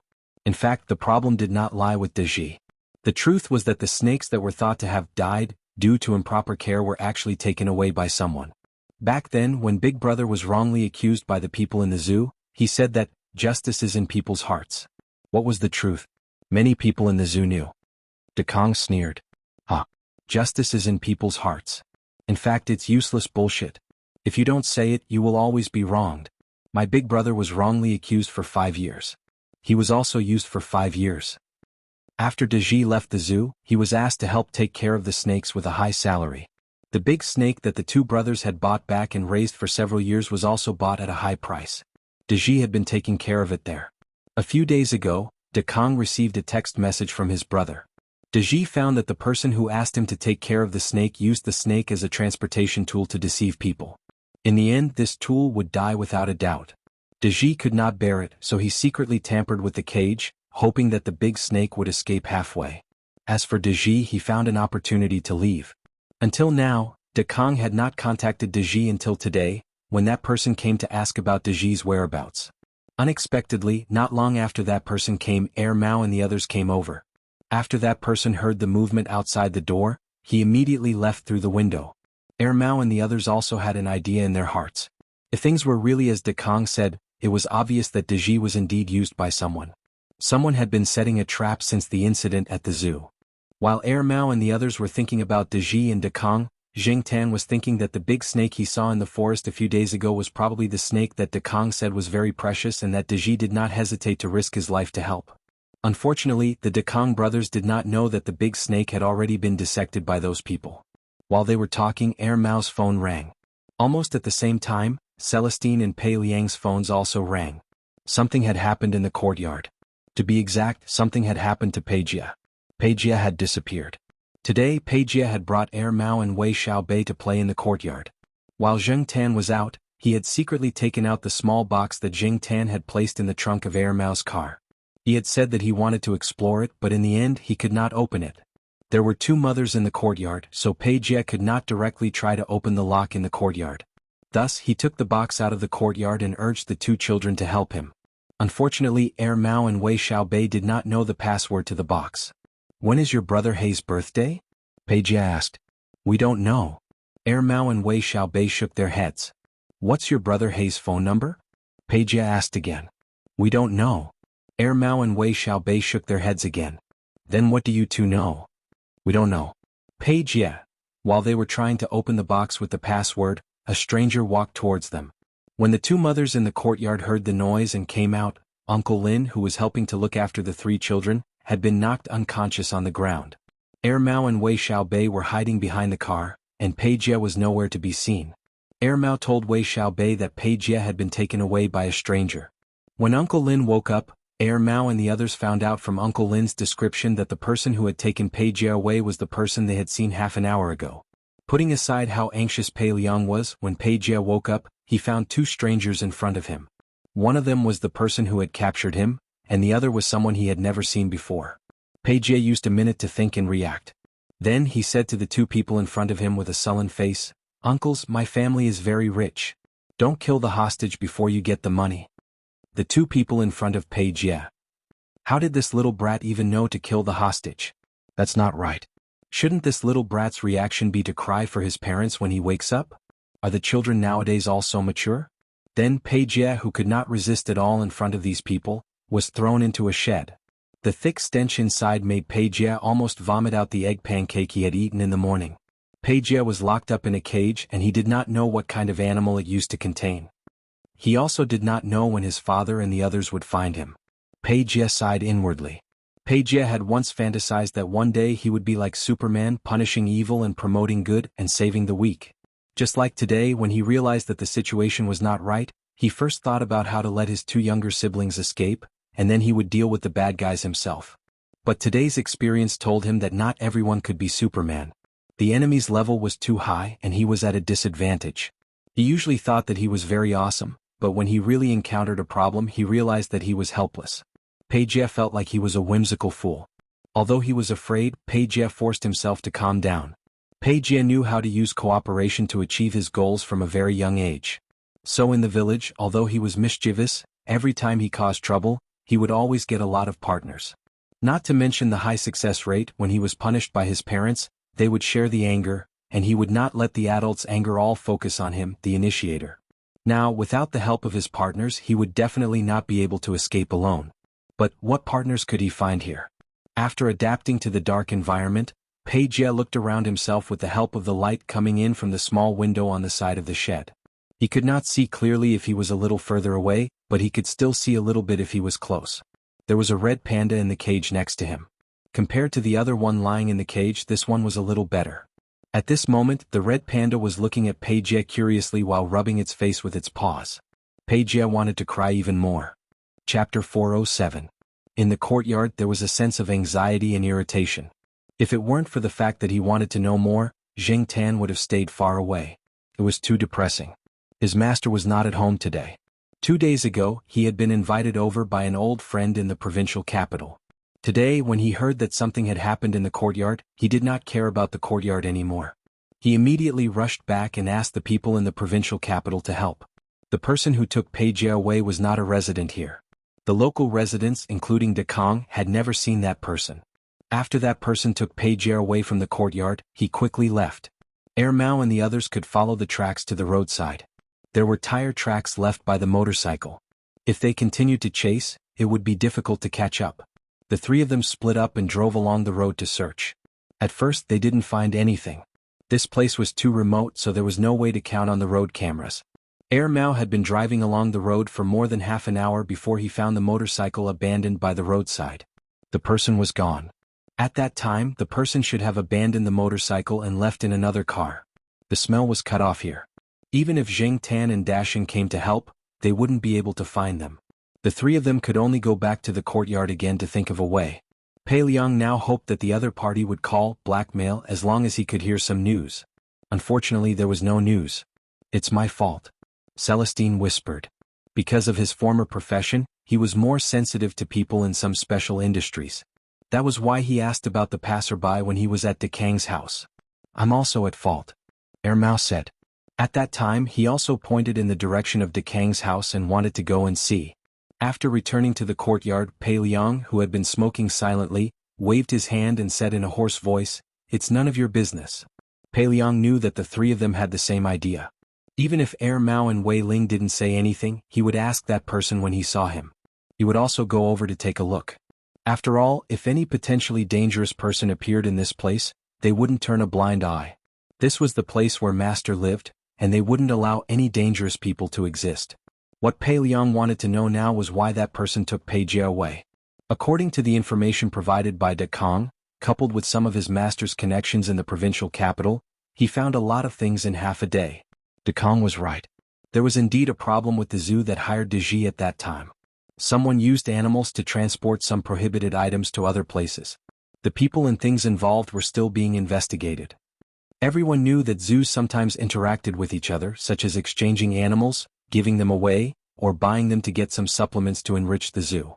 In recent years, due to the considerable profits and high returns from the construction of wildlife parks, many places have set off a rush to build wildlife parks. Although the establishment and development of these safari parks had indeed made positive contributions to enriching the public's leisure life, developing popular science education, and expanding tourism, many safari parks had problems due to poor management. For example, illegal sales, secretly killing sick and old wild animals, and even deliberately throwing some herbivores into the cages of carnivores to attract tourists. Because of the lack of scientific planning and market research, coupled with the lax approval and supervision, the construction of wildlife parks surged like a storm. The zoo that hired De Ji was built in such a relatively chaotic environment. There were a lot of loopholes and it couldn't stand up to investigation. Now that they really started investigating, they found a lot of problems. The matter of De Kang's brother De Ji being wrongly accused was just an inconspicuous corner. The zoo's matter involved too many administrative departments. Mao and the others didn't care about those and didn't want to care. They only wanted to know how De Ji's matter was related to Pei Jie being taken away. They were anxious to find out who took Pei Jie away. After analyzing the information they found and connecting it to today's matter, the three of them felt that the other party should have some understanding of them. Even if they hadn't met before, they might have heard some things from other people. They knew that things would become quite unfavorable after being targeted by Mao and the others. Therefore, those people sensed the danger and even thought that it might speed up the process of exposing those hidden things. If those things were really exposed, they would definitely be severely punished. Therefore, they might have taken Pei Jie away as a bargaining chip to escape. His target was originally Pei Jie, not Mao and Wei Xiaopang.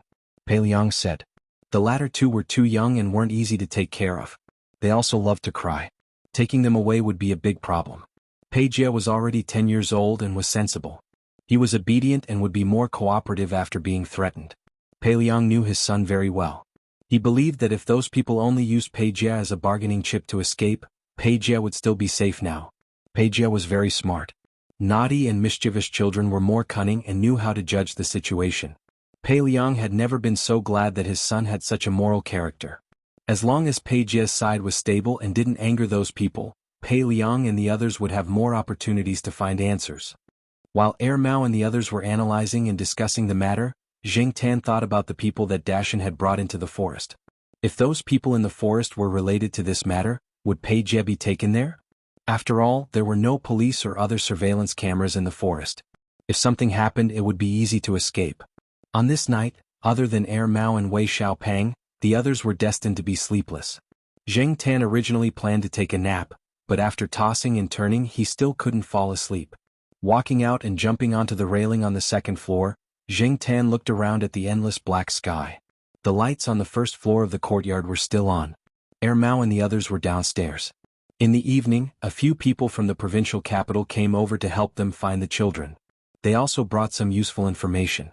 It seemed that those people on the first floor wouldn't be able to sleep tonight. Sensing something, Zheng Tan looked towards the corner of the wall. Dashan wasn't asleep. He jumped onto the wall and squatted there to look at the stars. From the hall, one could only see the wall surrounding the courtyard's entrance. Therefore, Mao and the others didn't notice Dashan squatting on the wall. After thinking about it, Zheng Tan made a decision and quickly went downstairs. Dashan heard the sound and turned around to look at Zheng Tan. This guy's body was too big and the wall was too narrow. It didn't look very harmonious, but he still stood very steadily. Zheng Tan jumped onto the wall and stopped beside Dashan. Then he jumped out of the courtyard and walked 2 steps to look at Dashan. "Brother, do you want to go with me?" Dashan squatted on the wall and stared at Zheng Tan for a few seconds. He probably didn't know what Zheng Tan wanted to do in the middle of the night. Under normal circumstances, because Dashan always accompanied his master, his daily routine gradually became similar to his master's. He wouldn't run around at night. But now, when he saw that Zheng Tan wanted to go out, he didn't know whether to follow him or not. He looked back at the lights on the first floor, then turned back and jumped down from the wall. Seeing that Dashan followed him, Zheng Tan was relieved. Even though he had gone there with Dashan before, he might not be able to remember the way. With Dashan as a guide, Zheng Tan would be able to avoid detours. Yes, Zheng Tan still decided to go to the place where they had seen suspicious people and tents. Even if he couldn't find Pei Jie there, he could always find some other clues based on the people and things there. According to the information that Zheng Tan got from eavesdropping on Mao and the others, the people in the forest were very likely to be related to Daji's matter. In this way, it was very likely that they were related to the person who took Pei Jie away. The night was full of endless unknowns and dangers.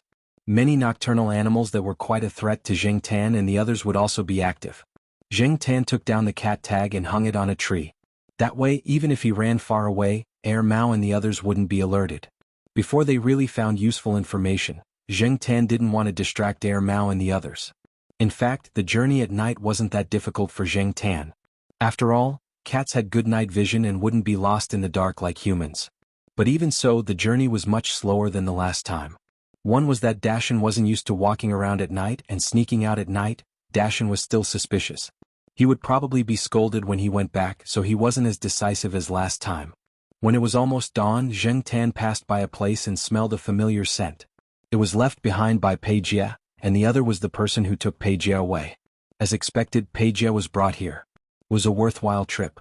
In order to make it easier to move at night, Zheng Tan didn't wear a vest, so it was impossible for him to bring a mobile phone.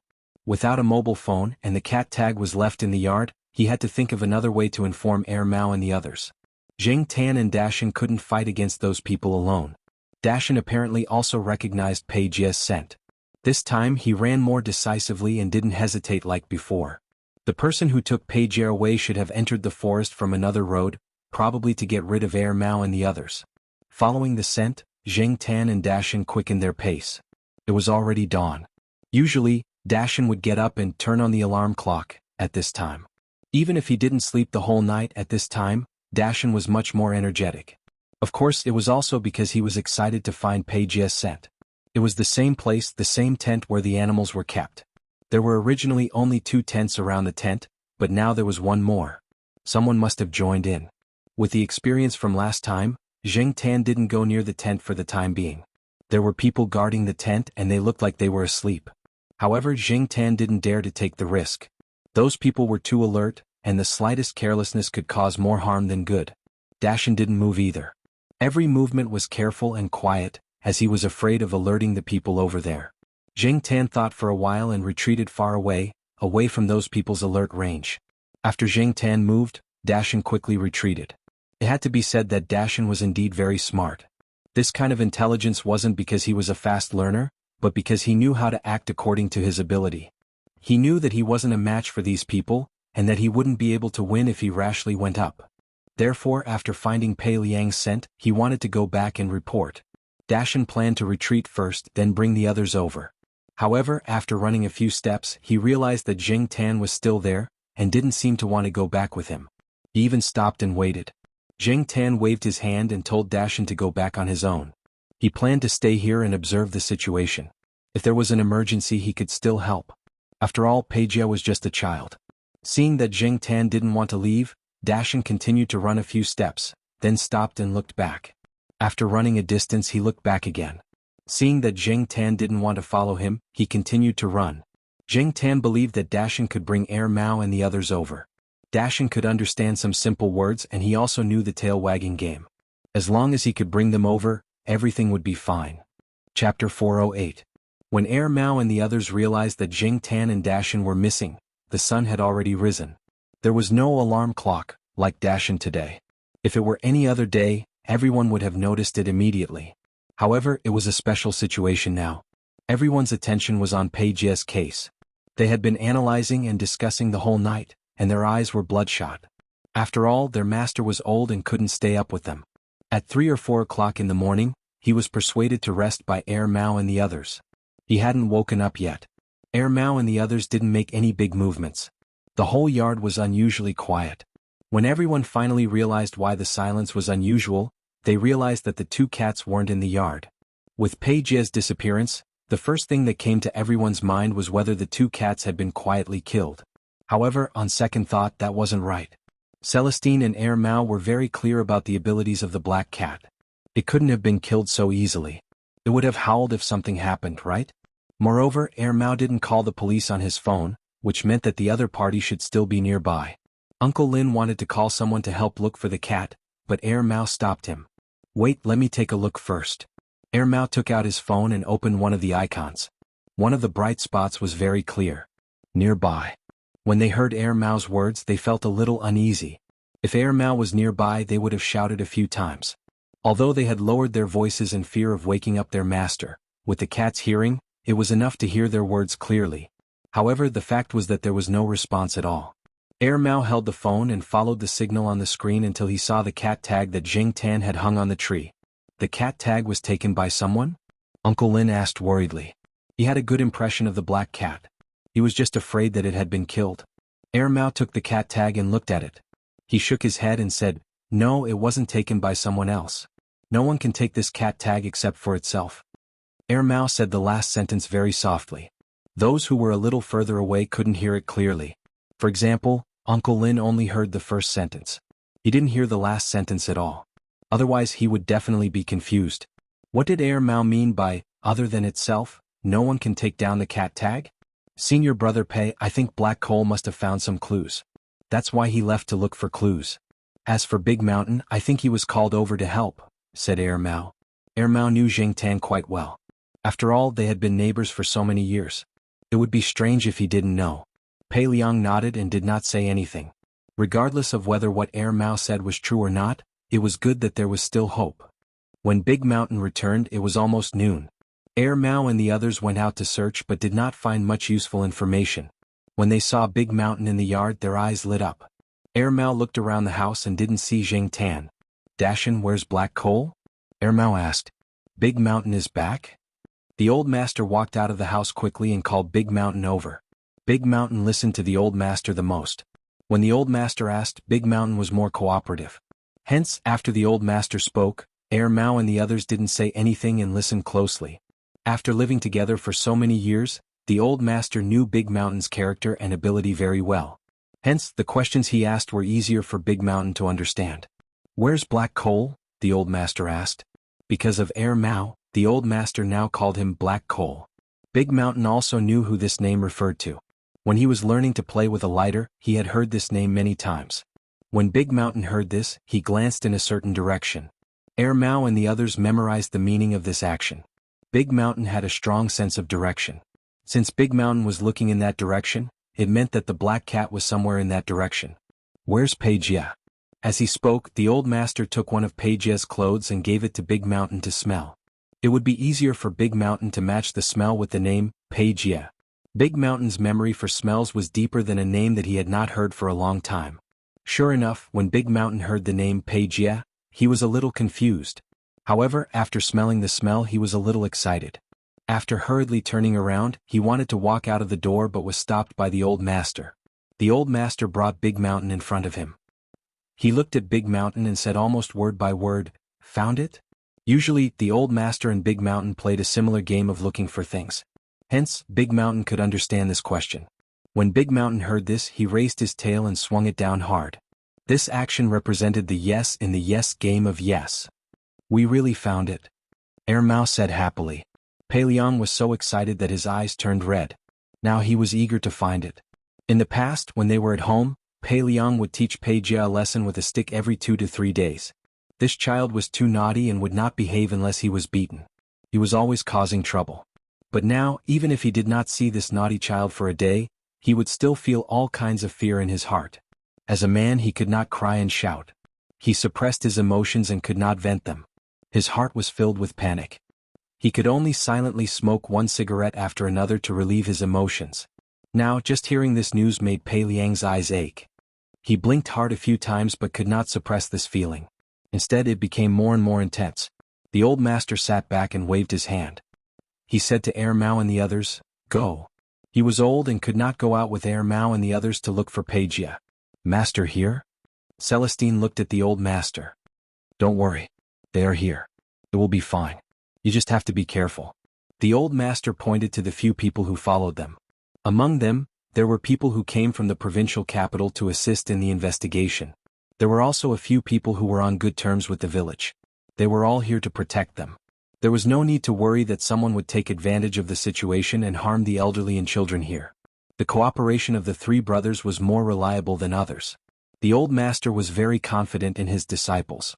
When Big Mountain led Air Mao and the others into the forest, Zheng Tan had already woken up from his nap. Although the quality of his sleep was not very good, after this nap, his spirit was indeed much better. His physical strength had also recovered. He observed that there were 6 people there. The 5 people he saw before and the person who took Pejia away. It was lunchtime. The 6 people gathered in a tent, eating and chatting. They were probably discussing what to do next. Those people had accents and spoke very quickly. Zheng Tan did not understand much. Occasionally he caught a few words, but when strung together he did not know what they meant. He could only make a judgment based on the tone of their voices. Among the 6 people, one of them was sitting at the entrance of the tent. Half of his body was inside the tent and the other half was outside. While he was vigilant of his surroundings, he also spoke a few words to the others. To Zheng Tan this was an opportunity. Since these 6 people were gathered here, there was no one else in the other places. Circling to the back, Zheng Tan quietly approached the cloth shed. The 3 tents did not seem to be where the hostages were placed. The most likely place here was the cloth shed where the animals were kept. Moreover, Zheng Tan deduced from the subtle words and actions of those people that Pejia should be in there. Quietly circling to the back of the cloth shed, Zheng Tan found an unsecured place. There were only a few fixed points at the bottom of the cloth shed. Zheng Tan was able to lift the cloth slightly to get in. This was the advantage of his size. If he was slightly bigger and wanted to get in, the commotion would definitely attract those people. After listening carefully, Zheng Tan confirmed that those people were on the other side of the tent. He carefully lifted the unsecured cloth hanging down from the cloth shed and quickly got in. The inside of the cloth shed was much darker than the outside, but it did not affect Zheng Tan much. He could clearly see the situation inside. Inside were the 5 cages that Zheng Tan saw last time. 2 of them contained monkeys and 3 of them contained pandas. In a large cage closer to these 5 cages, there was a child sitting in the corner of the cage. Obviously it was Pejia. Pejia was hugging his legs and sitting at the foot of the cage. His head was on his knees and he seemed to be sleeping.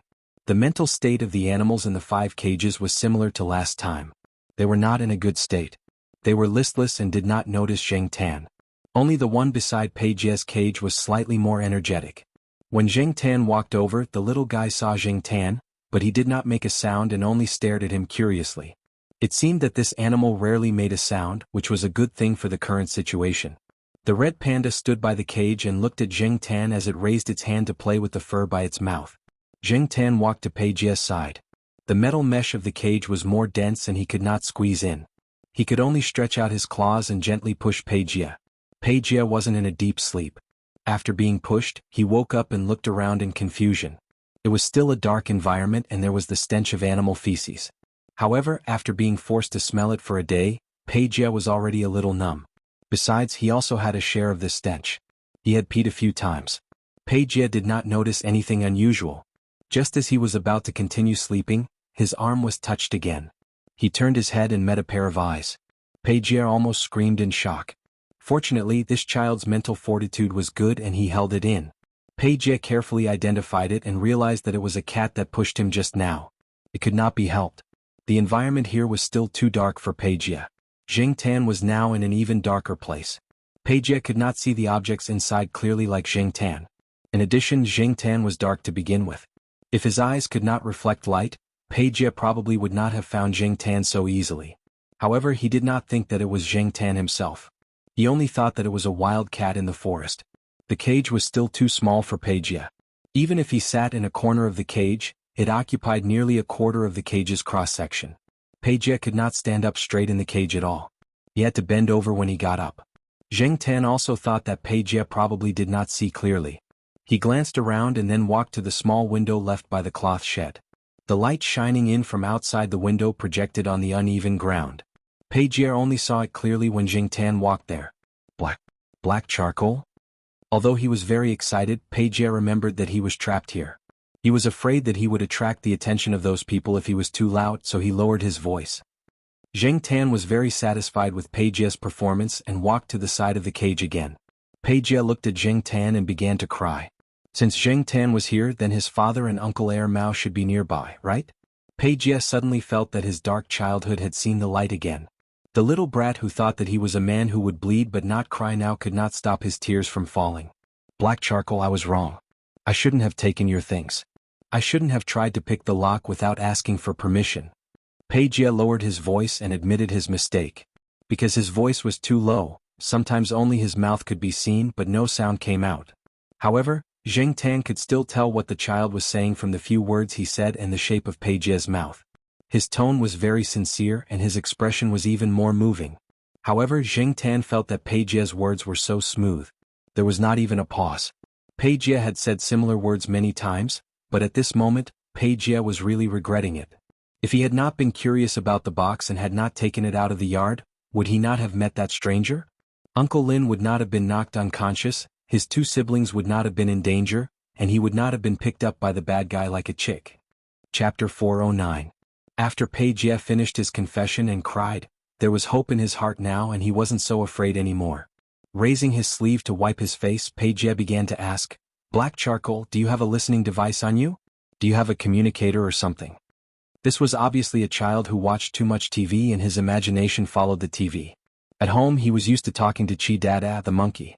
Now that he saw Jing Tan, Pei Jie was still used to speaking directly. People who raised animals knew that many animals weren't as stupid as people thought. After interacting with humans for a long time, they could still understand some words.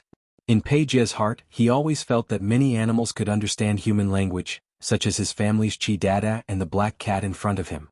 As Pei Jie was speaking, Jing Tan's ears twitched. He quickly left and hid behind a wooden box in the corner. Seeing this, Pei Jie stopped talking. He knew that someone must have come from outside. With a thought in his mind, he looked at the red panda in the cage next to him that was scratching its face and reached out to pat it. The curtain of the cloth shed was suddenly lifted. If Jing Tan hadn't heard the slight movement, Pei Jie wouldn't have been able to hear anyone coming over with his hearing. Therefore, the person's behavior could be considered rather sudden. The person lifted the curtain and took a look inside the shed. It wasn't big. With the light shining in from outside the curtain, he could see the situation inside the shed at a glance.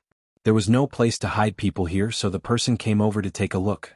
His gaze stopped on Pei Jie for a few seconds and he didn't find anything unusual, so he lowered his vigilance. He heard some movement here and came over to take a look. He didn't expect that it was the child playing with the red panda. It was already surprising that a child didn't cry or make a fuss after being locked up here. However, if he was too obedient and cooperative, they would be suspicious and keep their guard up. Now Pei Jie seemed to be hitting the cage next to him in annoyance. He was probably throwing a tantrum. Pei Jie's behavior was originally intended to divert the person's attention and not let them notice Jing Tan, but he didn't expect that his behavior would lower the person's vigilance. The person looked at Pei Jie a few times and said, "Be quiet." Then he lowered the curtain and left. This time he didn't deliberately walk softly. Pei Jie could hear the person's footsteps leaving. Pei Jie breathed a sigh of relief, and so did Jing Tan. The only one who was frightened was probably the red panda in the cage next to Pei Jie. Pei Jie's action just now had scared the red panda that was scratching its face and fell backward. Now it was staring at Pei Jie's side and its paused. Jing Tan suspected that the red panda was scared silly, and it felt even more dazed. After the man left, Jing Tan came out from behind the box in the corner. Pei Jie's understanding of these people was limited. He did not even know how many of them there were. He knew even less than Jing Tan. Jing Tan was there for two reasons. Firstly, she wanted to check on Pei Jie's condition and make sure the child was safe. Secondly, she wanted to give Pei Jie some hope and motivation to persevere. This is even stronger, Titia Childs. Now that Pei Jie was in a much better mood, Jing Tan didn't plan to stay here all the time. He wanted to go out and explore the situation. By the way, Black Charcoal, I'm sorry. When that person brought me here, he also took your box, Pei Jie said before Jing Tan left. Box? Jing Tan stopped in his tracks. The only box Pei Jie had taken was the treasure box that Hou Junyi gave to Jing Tan. Why did the person who took Pei Jie take Jing Tan's box? Was it just convenient? Jing Tan didn't know. After learning about Pei Jie yesterday, no one paid attention to Jing Tan's box. Mao and the others also didn't think about what was in the box. When they were discussing the matter, they only mentioned it but didn't find the box. Compared to Pei Jie's matter, the box was just a small matter. Later, their attention was diverted and they didn't pay too much attention to the box that they couldn't find. Now it seemed that the box was brought here by the person who took Pei Jie away. Quietly leaving the tent, Jing Tan listened to the movements in the tent. The 6 people were still there, probably discussing something. The atmosphere wasn't very good. One of them had a bad temper and was shouting as if he had encountered something angry. The person who went to the tent just now wanted Pei Jie to understand better, so he didn't use a heavy dialect when speaking. Now that the 6 people were gathered together, they all spoke with a dialect.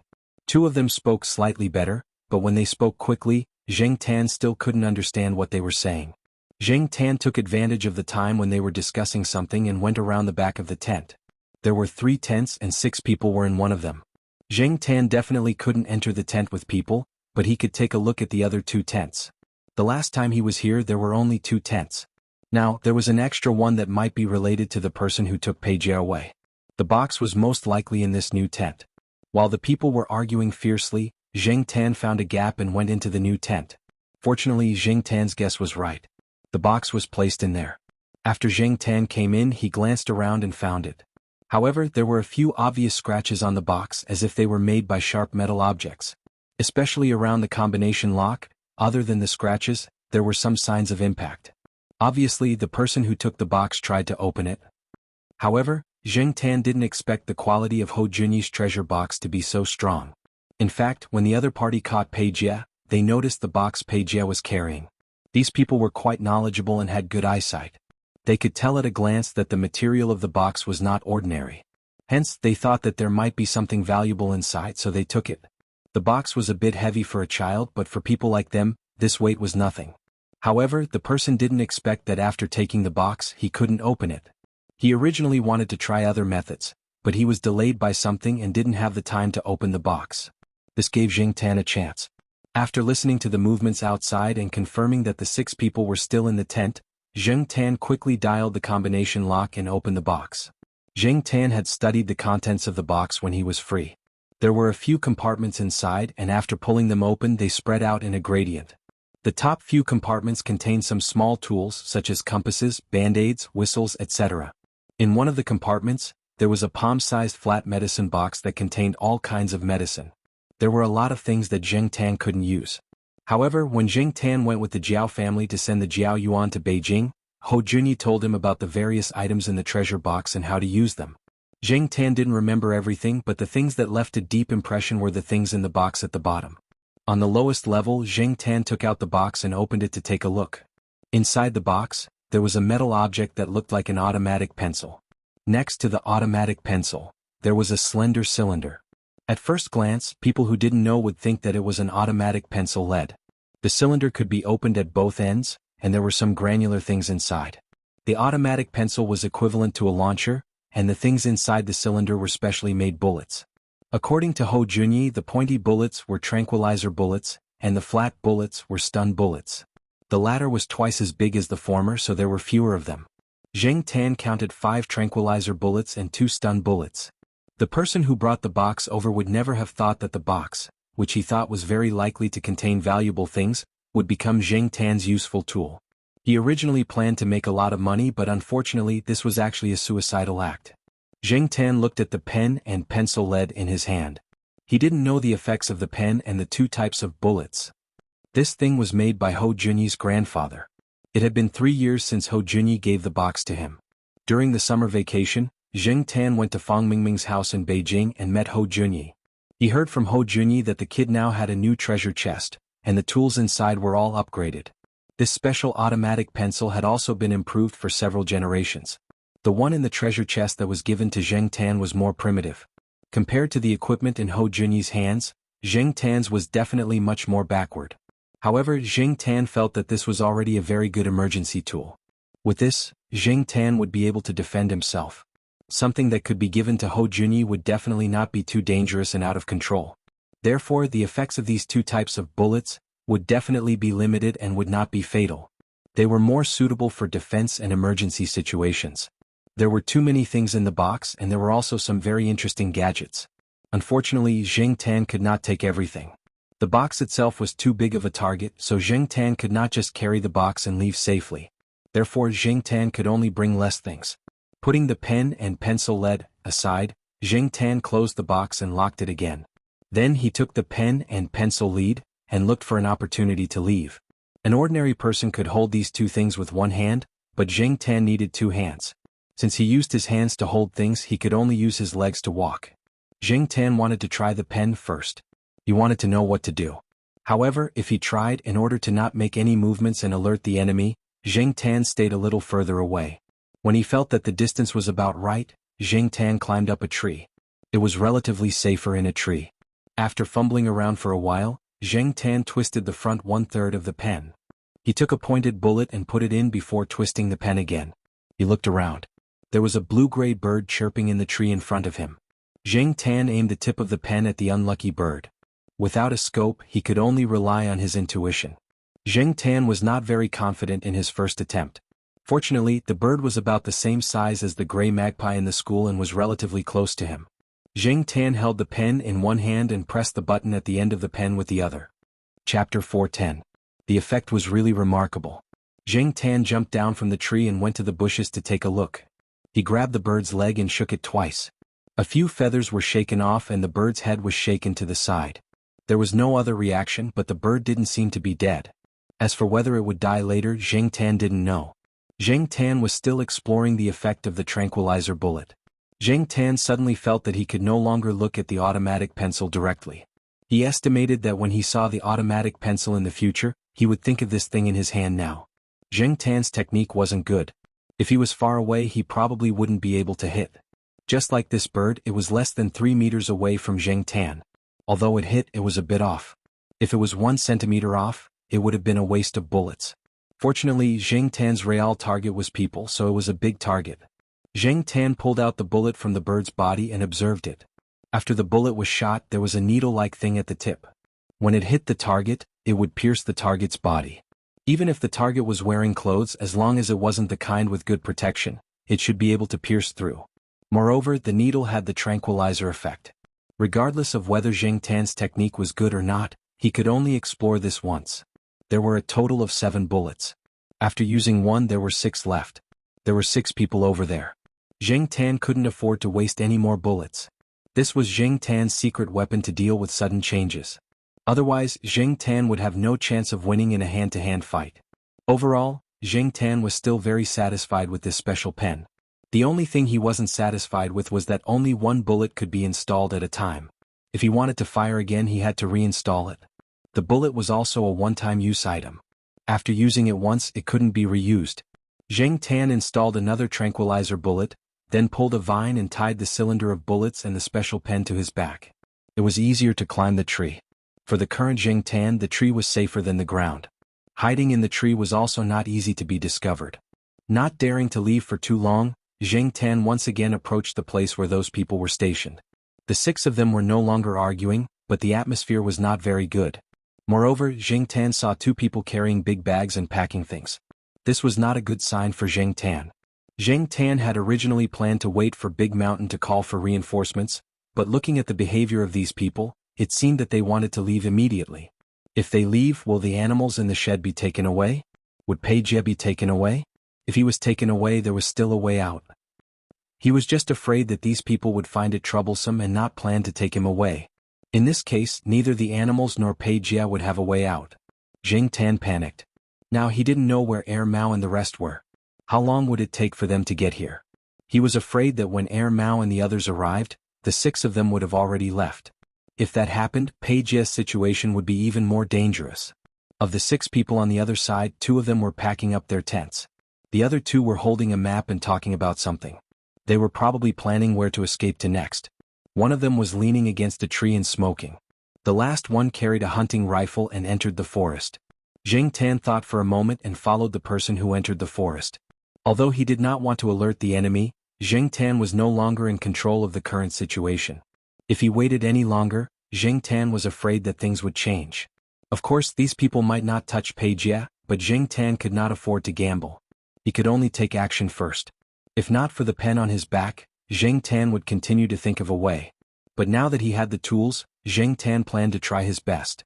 He had the advantage of a figure and it was easier to hide in a place like the forest. Of course, it would be better if it was at night. His black leather clothes were more suitable for night operations. There were sporadic bird cries in the forest and occasionally, the cries of wild beasts could be heard in the distance.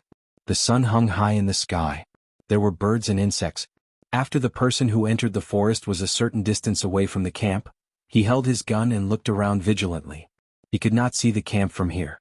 Similarly, the camp could not see him either. After confirming that there was no one nearby, he put the gun back on his back. Then he opened a trouser pocket and took something out. It was a small bottle of medicine that he had stashed away. Recently, because things had not been going well, he was nervous. In a place like the forest, he had to maintain a high level of vigilance. In fact, he was already tired. He wanted to use some medicine to wake himself up. Of course, he had long wanted to use it. But when he was at the camp, he could not let the others see his private stash, so he had been holding back. Now that he was alone, he had to use it quickly. Then he would have the energy to pack his things and escape. Just as he opened the bottle and focused most of his attention on the pills in the bottle, he suddenly heard a crack sound. He felt a pain in his back and his vision quickly blurred. Then he lost consciousness. Jing Tan watched as the man fell to the ground. He waited for a few seconds and when he saw that the man did not react, he loaded a new bullet into the pen, just in case. Then he slowly approached the man on the ground. He carefully leaned over and kicked the person's leg. No reaction.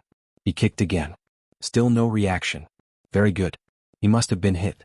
After confirming that the person had really been knocked out and was not faking it, Jing Tan dragged the person's gun and dagger over and hid them in a tall tree. He specifically chose a tree with dense foliage that made it easy to hide things. Even if the person woke up, he might not be able to remember where he had hidden his weapons. As for the medicine in the person's hand, Jing Tan guessed that it might be one of those prohibited items. He did not dare touch it. He closed the bottle and hid it in the tree. Maybe it would be useful after this was over. After hiding the weapon and medicine, Jing Tan took out the person's belt and tied his hands behind his back. Then he dragged the person into the tall grass. The tall grass was good for hiding people. After taking care of one person, Jing Tan thought about how to lure 1 or 2 more people over. He could only choose to attack them one by one. It was impossible for him to fight all of them at once. When the person was knocked out, he did not make a sound. The people in the tent probably did not hear anything either. How could he make a sound and attract 1 or 2 people over? Jing Tan jumped up a tree and looked around from a high vantage point. There were no tall trees blocking his left front. Jing Tan could see a small slope over there. Some birds were active. Some birds like to eat fruits, while others like to eat rotten food. Jing Tan jumped down the tree to check the situation. As he had guessed, there were more than a dozen birds there. There were crows and other birds that Jing Tan could not name. At this moment, they were pecking at an animal that could no longer be recognized. It was probably killed and thrown here by those people and became a feast for these birds.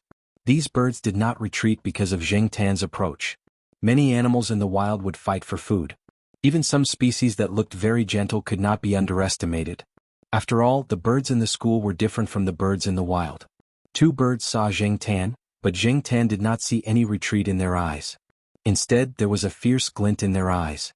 Coupled with the way they pecked at the food, there was a sense of savagery all over their bodies.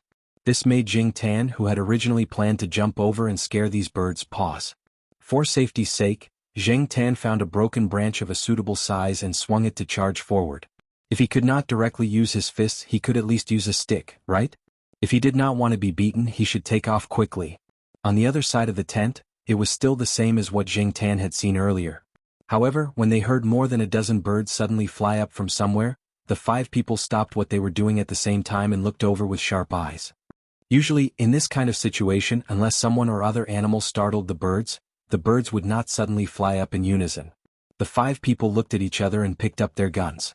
One of them shouted towards the forest for his partner who had just left. There was no response. After a simple discussion, they decided to send 2 people over to check out the situation, and the other 3 people would stay here. The 2 people who entered the forest walked in the direction where the birds had flown.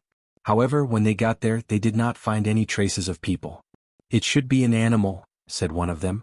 The other person looked around carefully and nodded in agreement. The voice of the people at the base came through the earpiece. They explained the situation here. After leaving, they did not immediately return to the base. Instead, they searched for their partner who had entered the forest. Whether the other party was in danger or had betrayed them, they had to be sure so that they could proceed with the next step. This time, the 2 people were not very close to each other. The search area was larger, so there was some distance between the 2 of them. Zheng Tan hid behind a bush and watched as the distance between the 2 people got farther and farther. He chose one of them and followed. Because he could not guarantee his tracking skills, Zheng Tan predicted the other party's path, then took a turn and waited somewhere on the other party's path. Although the other party's path was a little different from Zheng Tan's prediction, the difference was not big. Zheng Tan still seized the opportunity and shot the other party's thigh with the 3rd tranquilizer bullet. The person seemed to want to shout something, but unfortunately he fainted before he could. Similar to the previous victim, Zheng Tan hid the man's gun and dagger on a tree. He dragged the man into the bush and tied him up.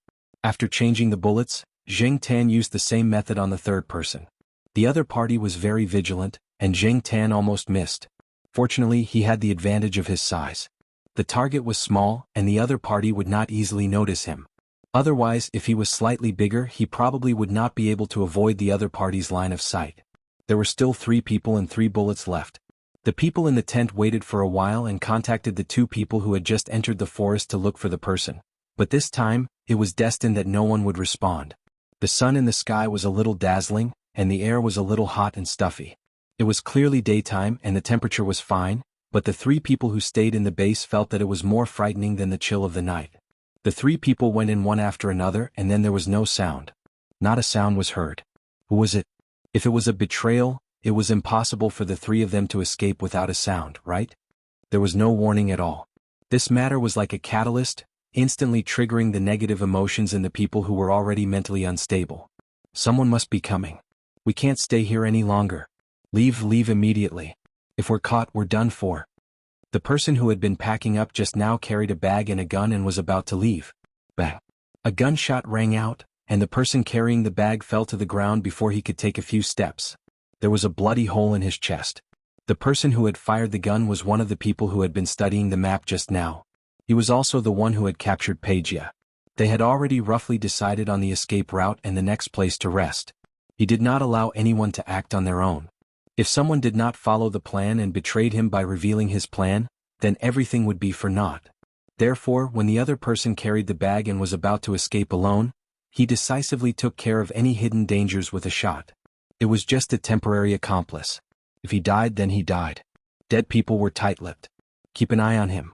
I'll leave after I take care of the things in the shed. With that, the person folded the map and put it in his pocket, then walked into the shed with his gun. The person who stayed outside did not look at the accomplice lying in the pool of blood, nor did he have any sympathy or pity.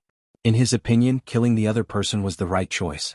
Even if the other person did not shoot, he would have done so. His own safety and interest came first. As for the others, They were nothing. However, this also helped Jing Tan and saved Jing Tan a bullet. Jing Tan quietly approached the tent and saw the person lying on the ground. He took a deep breath to calm himself down. Chapter 4:11. Air Mao and the other two followed Big Mountain through the forest. Although they wanted to find Pei Jie as soon as possible, Big Mountain could not. After all, Big Mountain was old. Even if Uncle Lin had been taking good care of him, giving him acupuncture and massages, and even his meals were nutritionally balanced, and he was much stronger than other old caracals, he could not withstand such a long distance of running. Big Mountain had not rested for a long time. He did not have much time to rest during the journey. He only rested for a few minutes when he arrived at the courtyard to ask for help. He only drank some water and ate some food. Compared to Jing Tan, Big Mountain could eat better food, while Jing Tan was still hungry. "Let's rest for a while," Pei Liang said as he looked at the endless forest. Pei Liang was worried about Pei Jie's safety. He wanted to fly over immediately. However, he knew that Big Mountain was not in good condition. If they continued like this, Big Mountain would die before they found Pei Jie. However, they could not run while carrying Big Mountain. They did not know the specific direction and route. The mountain was full of twists and turns. If they accidentally took the wrong path, Big Mountain might not be able to make it back in time. There was a language barrier. They could only let Big Mountain lead the way. After all, Big Mountain was not Jing Tan. He did not have Jing Tan's ability to give instructions. Since Pei Liang said so, Air Mao and Celestine did not object. They knew Big Mountain's situation. Air Mao gave Big Mountain some water and food. He raised his hand and massaged Big Mountain. His massage skills were not as good as Uncle Lin's, but it was good to let Big Mountain relax a little. They did not know how long the road ahead was. Big Mountain lay on the ground and closed his eyes to catch his breath. Now there were 3 people beside him. Although he used to like to find trouble with these fellows, he knew that with them around there would be no danger. He did not need to waste his energy on guarding the surroundings. Seeing Pei Liang sitting on a rock in silence, Air Mao comforted him. "Jie will be fine. Black Coal must be there with him. Senior Pei, you probably don't know much about that black cat. It's much more capable than we thought. That guy is very experienced in tricking people." Just as he was about to say something to comfort her, Air Mao suddenly remembered that although the black cat was capable, it was also good at stirring up trouble. He really didn't dare to think about what would happen. After all, the enemy wasn't easy to deal with. The corners of Pei Liang's mouth twitched. He wanted to reply with a smile, but he couldn't. He hadn't eaten much until now. The only thing he ate was the food that he had stuffed into his mouth because he had to follow Dashin to look for someone. That way he would have enough energy to follow Dashin. Pei Liang was anxious. How could he not be anxious? It was even more impossible for him to laugh. In the midst of silence, Celestine's phone rang. Because the signal in the forest was not good, there were many places where there was no signal at all. Therefore, when the 3 of them came over, their master gave them a satellite phone. After hearing a few words from the other side of the phone, Celestine didn't look too good. What's wrong? Pei Liang's heart was in his throat. He was afraid that he would hear bad news about Pei Jie. Celestine hung up the phone and said, "De Ji, who has been missing for a long time, has now been found," but it also alarmed some people behind the scenes. Pei Liang and Air Mao's hearts tightened at the same time. Although De Ji's appearance could lead to the culprit, and the several executives of the zoo couldn't get away with it at the same time, it also alarmed those who were hired, including the person who took Pei Jie away. If those people still wanted to negotiate, it would be fine. In that case, Pei Jie would still be useful to them. However, they were afraid that those people would be agitated and not intend to use hostages to threaten or negotiate. They would directly kill Pei Jie and then escape. Air Mao rubbed Dashin's black ears and scratched his chin. Then he held Dashin's head with 2 palms and looked at Dashin's opened eyes. "Dashin, I have to trouble you." Dashin stood up, looked around, identified the direction and continued to walk forward. On the other side, Jing Tan looked at the person guarding the tent. He held a loaded pen in his hand and thought about how to get rid of this guy. At this time, a bird flew over from the forest. Bang! The innocent bird fell from the sky, and its scattered feathers gradually drifted down. The person who fired the gun didn't have much emotion on his face. It was as if he had just broken a branch and did something that couldn't be more normal. He didn't even look at the bird that was shot down and continued to be vigilant of the surrounding forest. As long as there was a little movement, he would shoot. What's going on? The person who had just walked into the tent heard the gunshot and came out to ask. Nothing, just a bird. Looking at the bird on the ground, the person didn't say anything and walked into the tent again. Jing Tan hid behind the grass and carefully exhaled. He really didn't expect that the other party wouldn't even let go of a bird. Well, he could decisively shoot his accomplice, let alone a bird. If Zheng Tan walked out now or was discovered by the other party, he would definitely be shot. He would rather kill a cat by mistake than let go of any suspicious movement. This was the other party's strategy now. What should I do? Zheng Tan was still some distance away from the other party. He also knew that with his clumsy skills, his accuracy would definitely not be high at this distance. If he shot here and missed the target and exposed himself, then it would be miserable. He might even immediately become a cat fairy. After thinking about it, Zheng Tan quietly retreated and then came to the place where he had just tested the first bullet. The bird was still lying there, motionless. Zheng Tan stood up and picked up the bird.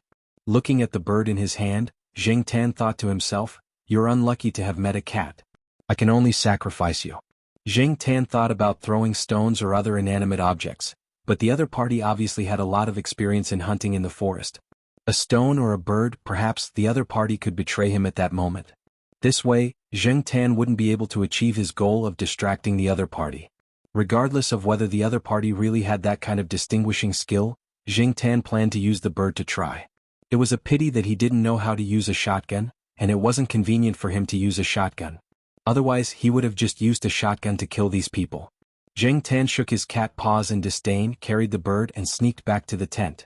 At this moment, there were gunshots coming from the tent, and monkey screams could also be heard. Zheng Tan's heart skipped a beat. Was the person who had just entered the tent planning to silence him? He had originally planned to wait for an opportunity, but now it seemed that he couldn't wait any longer. If he waited any longer, Pei Jie would probably lose his life.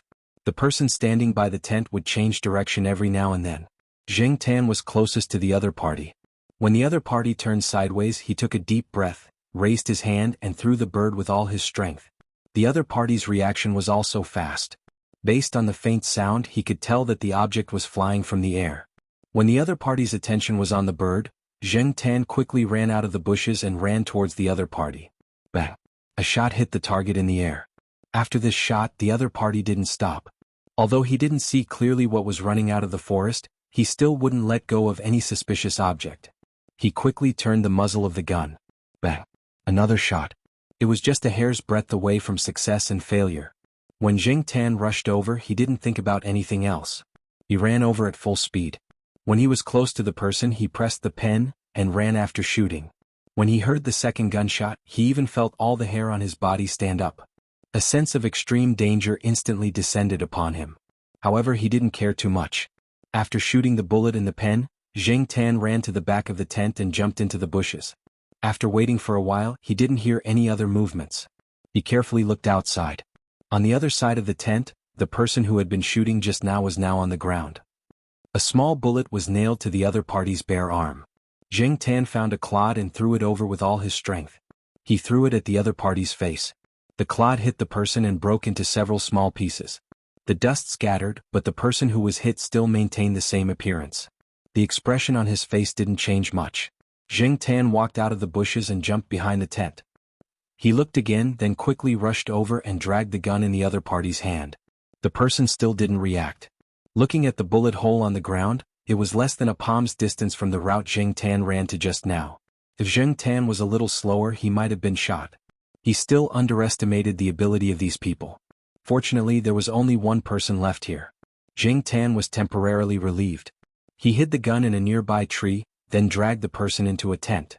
He tied a few rounds of rope in the tent and tied a dead knot. Bang! There was another gunshot from the tent. Zheng Tan had just tied up the unconscious person's hands and didn't have time to tie up the unconscious person's legs. Anyway, the effect of the drug would last for a while. Zheng Tan changed a bullet in the pen and hurried over to the tent. Inside the tent, Pei Jie was indeed not in a good condition. After he saw the person who kidnapped him walk into the tent, he zipped and locked the curtain of the tent. This way, if the people outside wanted to come in, they could only open it from the inside without destroying the tent. They couldn't open it from the outside. Destroying the tent would definitely cause a certain amount of commotion. It was impossible for the other party to not notice. After entering the tent, the person shot a monkey and used a knife to take out the things on the monkey's body. Then the second monkey and then the red panda. Inside the tent, the curtain was closed and the light was very dim. The person turned on a solar-powered camping light hanging inside. This way, Pei Jie could see the situation clearly. Looking at this bloody scene, Pei Jie could no longer hold it in and burst into tears. *CK, I don't want to be Superman anymore. This profession is too dangerous. If I'm not careful, I'll lose my life. Why aren't Dad, Uncle Wei and Uncle Mao here yet? Where did Black Charcoal go? Could it be that he ran away on his own? After all, he was still a child. Even if he was usually naughty, he couldn't withstand the stimulation of blood and the threat of death. At first, Pei Jie wanted to cry out loud. If there were any reinforcements nearby, he could urge them to quickly come to his rescue. However, as he cried and cried, all of Pei Jie's grievances and fears surged out. He cried until he hiccuped. The person didn't stop Pei Jie and let him cry loudly. He said in a slightly dialect Mandarin, "Cry slowly. It'll be your turn later." As he said that, the person looked at the curtain and then looked around the tent. He had just confirmed that no one could enter quietly, not even a child. However, he didn't know that cats weren't included. When Zheng Tan came in previously, he didn't come in through the curtain, but through the surrounding cloth fence that wasn't fixed. Zheng Tan chose to come in close to a cage. The dead monkey in the cage was still lying inside. The light shone there, casting a shadow on the cloth fence near the ground. In such a big place, there was no way for people to hide. Therefore, the person only glanced around before focusing on the last red panda again. This red panda's mental state had been getting better and better in the past 2 days. Its mind was also clear. It stuck close to the cage, away from the other side. However, it was still locked up and couldn't escape. Even if it knew it was dangerous, it couldn't help. It could only curl up there and stare in horror. The person held a gun and pointed the muzzle at the last red panda in the cage. Just as he was about to shoot, he thought of something and shouted outside the tent. He shouted the name of his accomplice who was guarding outside, but he didn't get a response. Now, it was impossible for him to open the curtain and go out to see the situation, nor would he look outside through the only window of the tent. He was afraid that there was a sniper outside and that he would be shot if he stuck his head out. His eyes flashed and the person put down the gun. His gaze moved away from the last red panda and landed on Pei Jie, who was crying and hiccuping in the cage. When Pei Jie saw the other party looking over, he stopped crying. Then he started crying at an even louder voice. He was anxious and scared. Other than crying, he didn't know what else he could do. He only hoped that someone could come over and take care of this lunatic with a gun in front of him. The person took out the key and opened the cage. He dragged Pei Jie out of the cage and carried him in his hand like a chick. Pei Jie's little strength couldn't struggle against the other party's steel-like arm at all. Pei Jie used his hands to beat and kick, but he hadn't eaten much for more than a day. In addition, he had been locked in the cage for so long. His whole body was weak and he didn't have much strength, so the effect was minimal. He also wanted to bite with his teeth, but unfortunately the other party was wearing gloves with metal plates. He couldn't bite and his teeth almost fell out instead. The person held Pei Jie in his hand and ignored Pei Jie's little tricks. What he cared about was the people outside. He scanned his surroundings and made sure that no one had come in. Something must have happened outside. Although he did not know who it was, nor did he know how the other party had managed to get rid of his companions, he knew that if the other party was able to get rid of the 4 of them without making a sound, they could also pose a threat to him. Therefore he wanted to use this kid to escape. Even if he couldn't escape, he could exchange a life for a life. Pei Jie, who had been crying until he hiccuped, started crying and calling for his parents like the other children. Were Dad and the others really outside? But why didn't they come out? Even if they came out to negotiate, why wasn't there any movement? If only there were really superhumans in this world. Pei Jie thought. Pei Jie caught a glimpse of something from the corner of his eye and turned to look. At the place where the person's back was facing, beside a cage, behind a small wooden box, a black figure gradually appeared. The camping lights were still on. Pei Jie's vision had long adapted to the light here. He wasn't nearsighted, so he could see clearly. Ear's tail, it was a cat. A cat standing on its feet. A black cat that was standing and holding an automatic pencil. Chapter 4:12. A cat that stood up was not a rare sight. Pei Jie had seen quite a few in his own village, but he had never seen a cat that stood up and walked out of the darkness with a serious expression on its face while holding an automatic pencil. Pei Jie forgot about his fear at that moment and stood there in a daze. Noticing Pei Jie's strange behavior, the man quickly turned around. Unfortunately, as soon as he moved, a bullet was shot at him, and he could no longer raise the gun in his hand. His other hand, which was originally holding Pei Jie's collar, was now loosened. How could there be other people? How did they appear? Why didn't he hear anything? Now he finally understood why his accomplices outside had been taken care of without a sound. It was impossible to guard against them. He hadn't even seen their faces. He had thought that in such a relatively enclosed place, no one would be able to enter without a sound. He had thought that even if he couldn't escape, he could at least drag another life down with him. He had thought. The man who was shot thought a lot at that moment, but there were many things he didn't have time to think about. He felt as if he had just been sent flying by a man who was much stronger than him, and then he had been punched and kicked repeatedly. He seemed to have hallucinated, as if he was still in his mother's womb and hadn't been born yet. He also felt that the lower half of his body was separated from his original body, and then he lost consciousness. This series of feelings in fact only happened in that instant. Pagea was still a little stunned. He turned his head mechanically, looking at the man on the ground, and then turned to look at the black cat holding the mechanical pencil. Then he jumped away and took a few steps back. He continued to stare alternately at the man on the ground and the black cat. Jing Tan was having a headache. He had originally planned to quietly take care of the last person without letting Pagea know. He had deliberately chosen a position with their backs facing them, but he hadn't expected Pagea to turn his head when he was being carried. Jing Tan had been worried that the stun bullet would hurt Pagea, but now it seemed that the stun bullet could only take care of one person at a time. Jing Tan touched the body of the pen. There was still a stun bullet in the cylinder on his back. Judging from the situation just now, the stun bullet was quite effective. Should he give this kid one and tell him that it was an illusion when he woke up? Pagea shivered and suddenly felt a little cold. He looked around and thought that it must be because he was in the shed and didn't see the sun. That was why he felt so gloomy. Because of this, Pagea came back to his senses. No matter what was wrong with the black cat, what Pagea wanted to do the most now was to escape from this place. Inside the shed there was the smell of blood. This was caused by the man who killed the 4 animals. Now that Pagea had regained his senses, he wanted to vomit when he smelled the stench mixed with the smell of blood. However, he did not dare to lift the cloth and run out of the shed. Who knew if there were any dangerous people outside? Pagea had no choice but to look at Jing Tan again. Black charcoal? Pagea stammered out those few words. Jing Tan put the pen back on his back and decided not to kill Pagea for the time being. He also left a bullet in case of future trouble. If the people who were killed woke up, he could use the bullet to kill as many as he could. As for what Pagea did just now, Mao and Celestine should have known that he was different from other cats. As for Pei Liang, he saved his son. He wouldn't bite the hand that fed him, right? He was brothers with Mao and Celestine, so his character should be guaranteed. Human lives were the most important thing. They should choose to keep secrets. Forget it. Don't think too much about it. Escaping from here was the most important thing. Pagea was smart. He didn't rush out directly, which made Jing Tan a little satisfied.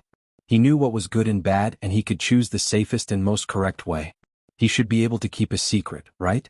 Jing Tan crawled out of the tent and looked around. The people who were tied up in the tent were still motionless. Jing Tan jumped up a tree to observe the surroundings, then returned to the tent. When he looked back into the tent, Jing Tan couldn't help but shiver. He found that Pagea had already taken the gun and dagger from the people on the ground. Looking at the way he was fiddling with the gun, this kid probably wanted to shoot a few more times.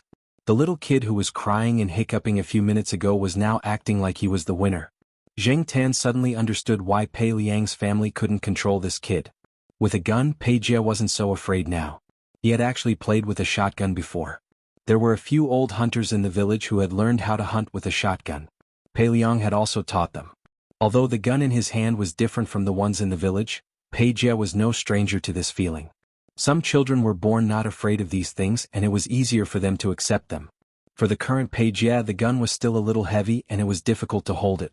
Before Jing Tan came back, he had been vigilant of the people on the ground, afraid that they would jump up again. Pagea's face lit up when he saw Jing Tan. He had thought it through. No matter what the cat's background was, as long as they were on the same side, it would be fine. The cat had just saved his life and defeated the steel-like enemy, so he could rely on it. When Jing Tan was outside, he had already put the last stun bullet into the pen. The cylinder that held the bullets had also been put back into the treasure chest, so now he only had a pen on his back. However, Pagea's attention wasn't on it, so he didn't notice any difference. Jing Tan tilted his head and signaled Pagea to follow. He then lifted the tent that wasn't fixed and crawled out. Pagea followed Jing Tan and crawled out.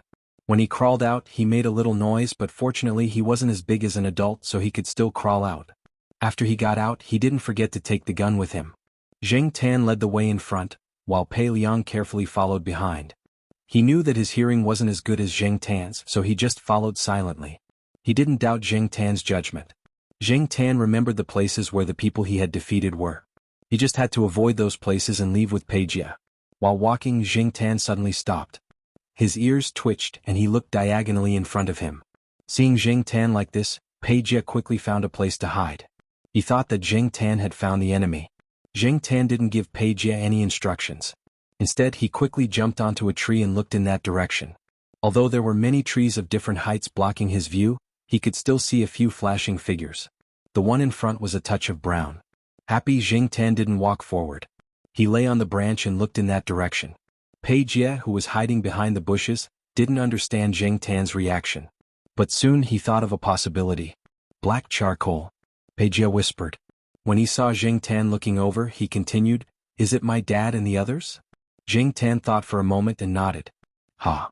Pei Jie couldn't help but laugh. He jumped out of the bushes and climbed up the tree that Jing Tan had just climbed.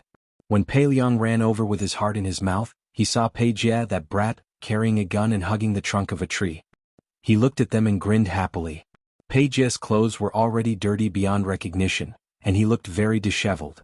His little face was tanned from running outside in the hot sun, and there was a lot of mud and grass on it. His hair was also messy, as if he was running away from a disaster. Pei Liang's eyes turned sour when he saw this. He rushed over and caught Pei Jie, who jumped down from the tree and hugged him tightly.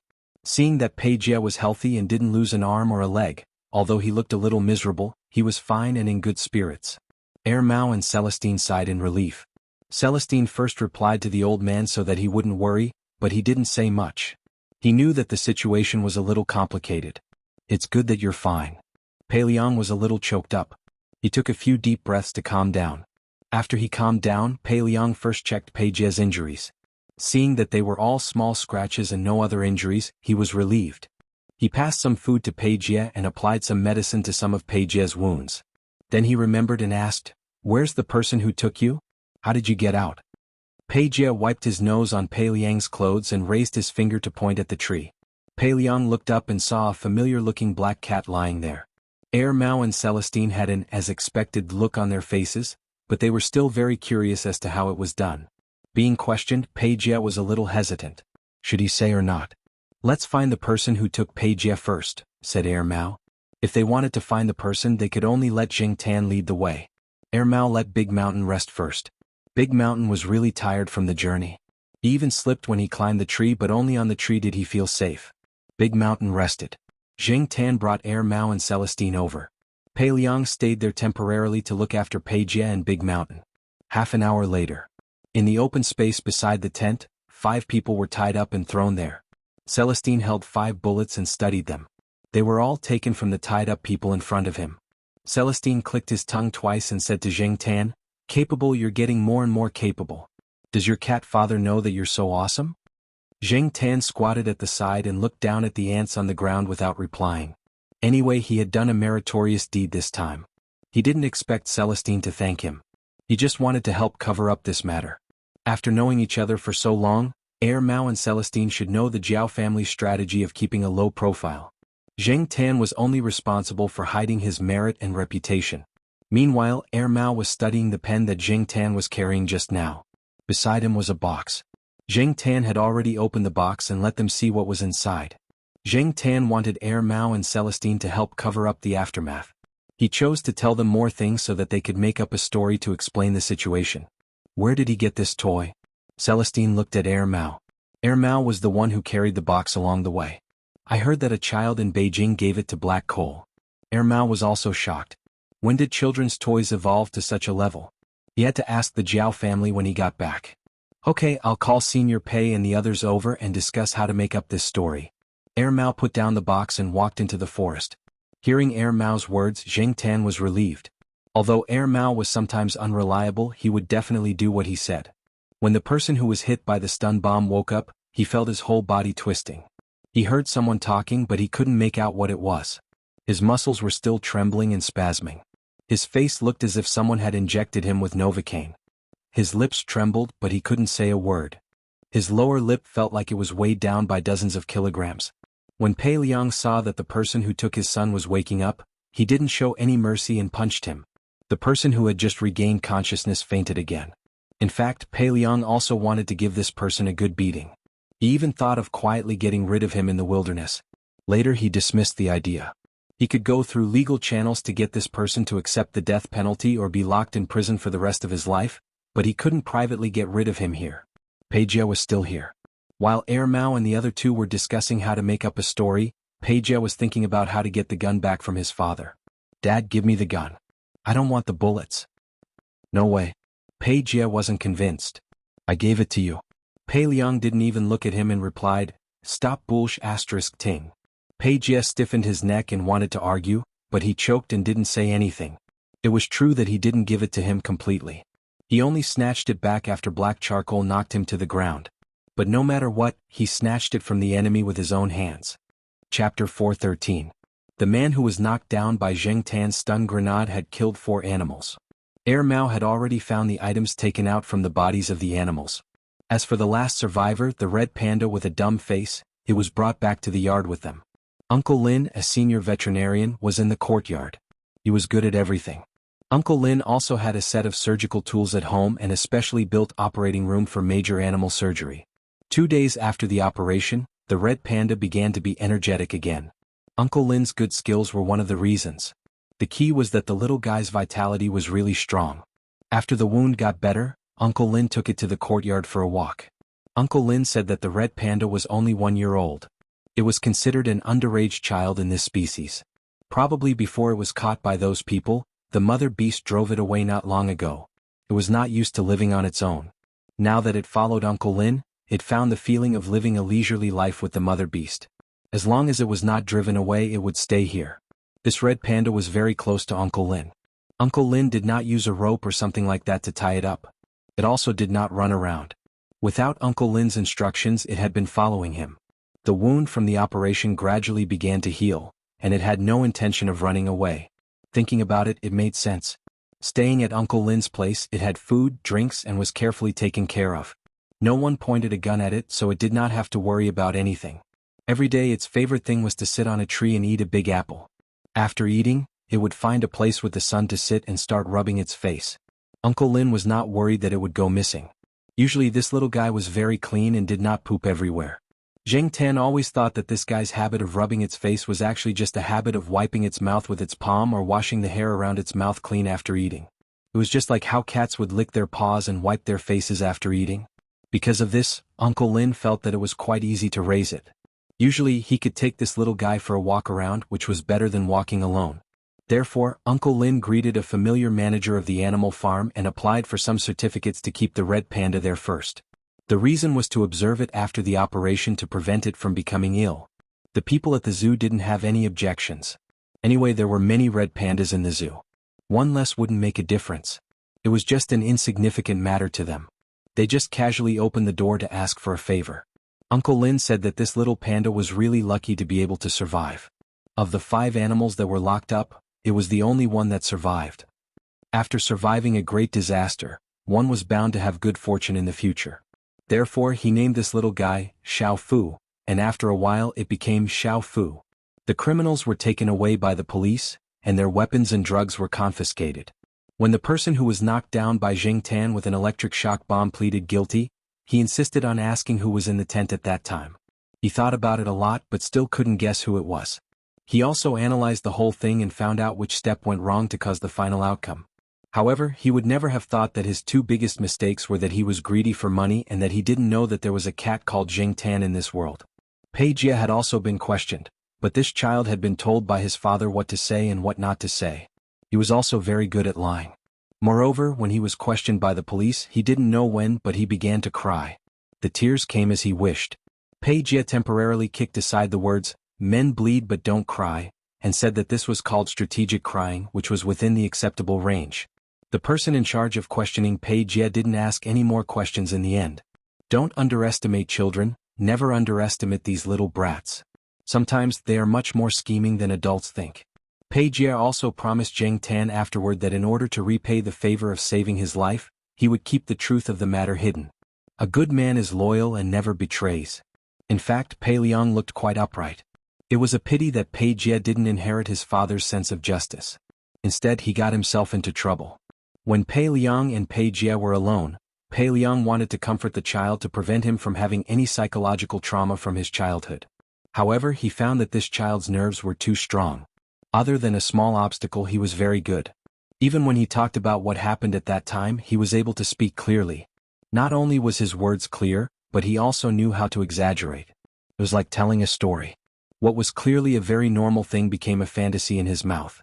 After being warned by Pei Liang several times, Pei Jie finally stopped his wild thoughts.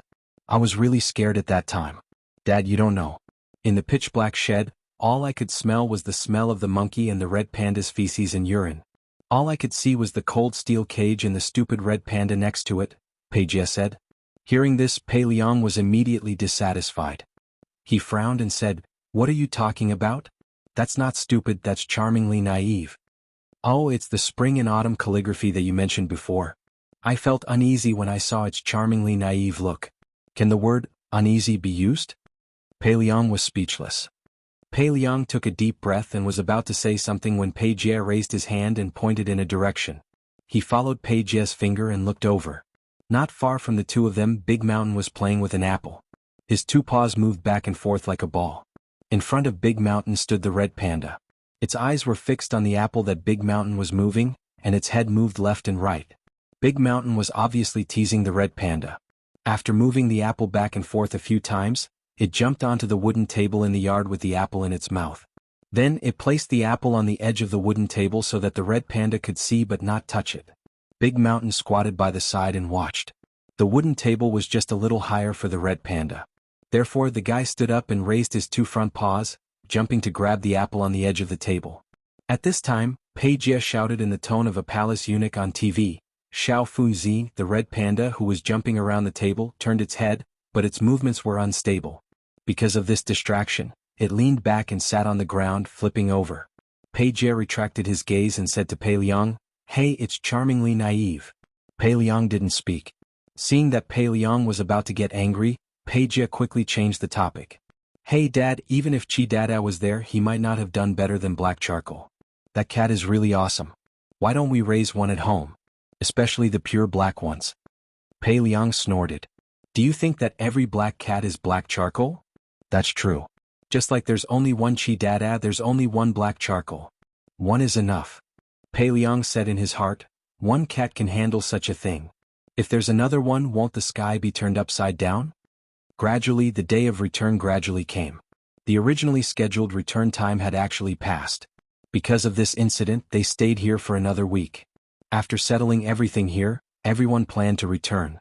Mao and the others didn't tell the old man about the facts in the forest this time, but who was the old man? When Mao and the others raised their tails, the old man knew what they were going to do. Even if they hid it well, the old man still knew that there was an inside story. But it didn't matter. Now that the boys had started their own families and careers, they knew right and wrong. He believed that these few disciples wouldn't ask too much. They just needed to help behind the scenes. However, the old man would never think that all of this was because of a black cat. The matter of using animals to transport illegal materials would continue to be investigated for a while. This time it was estimated that some people would be removed from the top, but that was no longer Zheng Tan's business. The problematic zoo was closed down, and the animals inside were sent to several other zoos with more standardized management. It was also because of this incident that the higher-ups issued new policies again, putting forward higher requirements for zoos and stricter monitoring of management. When the three cars left the courtyard, Zheng Tan looked out of the rear window. The morning sun had already come out and shone on the land. Red Panda, who had just finished breakfast, was sitting on a big rock near the courtyard and rubbing its face. At the courtyard gate, the old man, Uncle Lin and Big Mountain stood there watching the three cars drive away. The morning sun shone on them and their silhouettes were gilded. When Zheng Tan returned to Chuhua City, it was already December. During this period of time, the temperature in Chuhua City had plummeted. When Zheng Tan left, there were still people wearing short sleeves, but now they were wearing thick jackets. Every time he came back from a long trip, Zheng Tan felt very calm and at ease. It was as if his impetuousness had settled down. Knowing that Zheng Tan was coming back today, the Jiaopa specially came back from the Institute of Biological Sciences. He first looked at Zheng Tan. He didn't lose weight and looked very energetic. It seemed that he had a good time outside. Mao didn't tell the Jiao family about the incident. He only asked a few more questions when he handed over Zheng Tan's treasure chest. Seeing that the Jiaopa didn't seem to know the inside story, Mao couldn't help but ask, "Mr. Jiao, aren't you curious about what's in the box?" The Jiaopa was carrying the box and bag upstairs. When he heard Mao's question, he said, "I'm curious, but I respect their privacy." In the family, whether it was Jiao Yuan, little Pomelo, or Zheng Tan, Jiaopa wouldn't force him to see the things that they kept. Mao secretly curled its lips. Even a cat had the right to privacy. However, after hearing that the box was related to the third Master Fang's family, Mao began to ponder. Should he get a similar set of equipment for his daughter? In the future, if he met any stupid brats, he would shoot them. When Zheng Tan returned home, he felt that it was still the same as when he left last month. The smell that belonged to Jiao Yuan was very faint, and the smell that belonged to little Pomelo was also very faint. Today was Thursday and the weekend was coming. Little Pomelo would be back soon, and so would Jiao Yuan. After packing up his things and exchanging Zheng Tan's cat tag, the Jiaopa still had to go to the Institute of Biological Sciences. Before he left, he said to Zheng Tan, "I'm going to the institute. Mao said that you ate this morning and it's not lunchtime yet. If you're hungry, find something to eat first. The things are still in the same place." After the Jiaopa left, Zheng Tan lay on the sofa and stretched. Although he was tired from the long journey, he still didn't feel sleepy. He walked to the balcony and looked at the balcony next door. Chu Xiangyang had moved away a long time ago and bought a big house outside. He was now a father, but he was still a homebody. On the balcony next door, there were no more StarCraft, Spider-Man, Star Wars, SpongeBob SquarePants t-shirts. Instead, there were some female students' clothes. The house next door was rented to 3 graduate students of Chu Xiangyang's parents. They were all female students. Chu Xiangyang had helped to clean up the house and killed 6 cockroaches and other insects. Chu Xiangyang's parents rented the house to the female students because they saw how Chu Xiangyang had messed up the house. At least the female students would be more fastidious and wouldn't turn a good house into a dog kennel. Zheng Tan had seen the 3 female students before. They looked okay.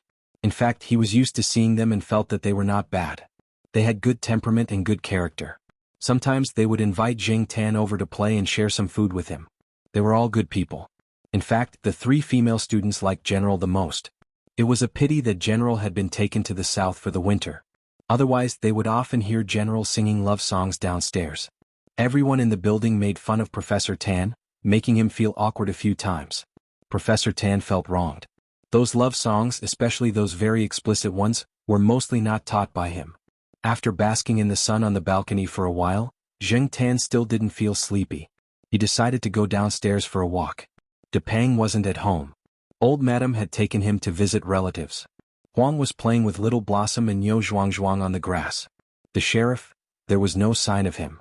Zheng Tan walked around and came to Old Man Land's small flower garden. In front of Zheng Tan, a student on a small 3-wheeled motorcycle knocked on the door. Then, 3 types of dog barks came from inside. Zheng Tan walked over and poked her head inside.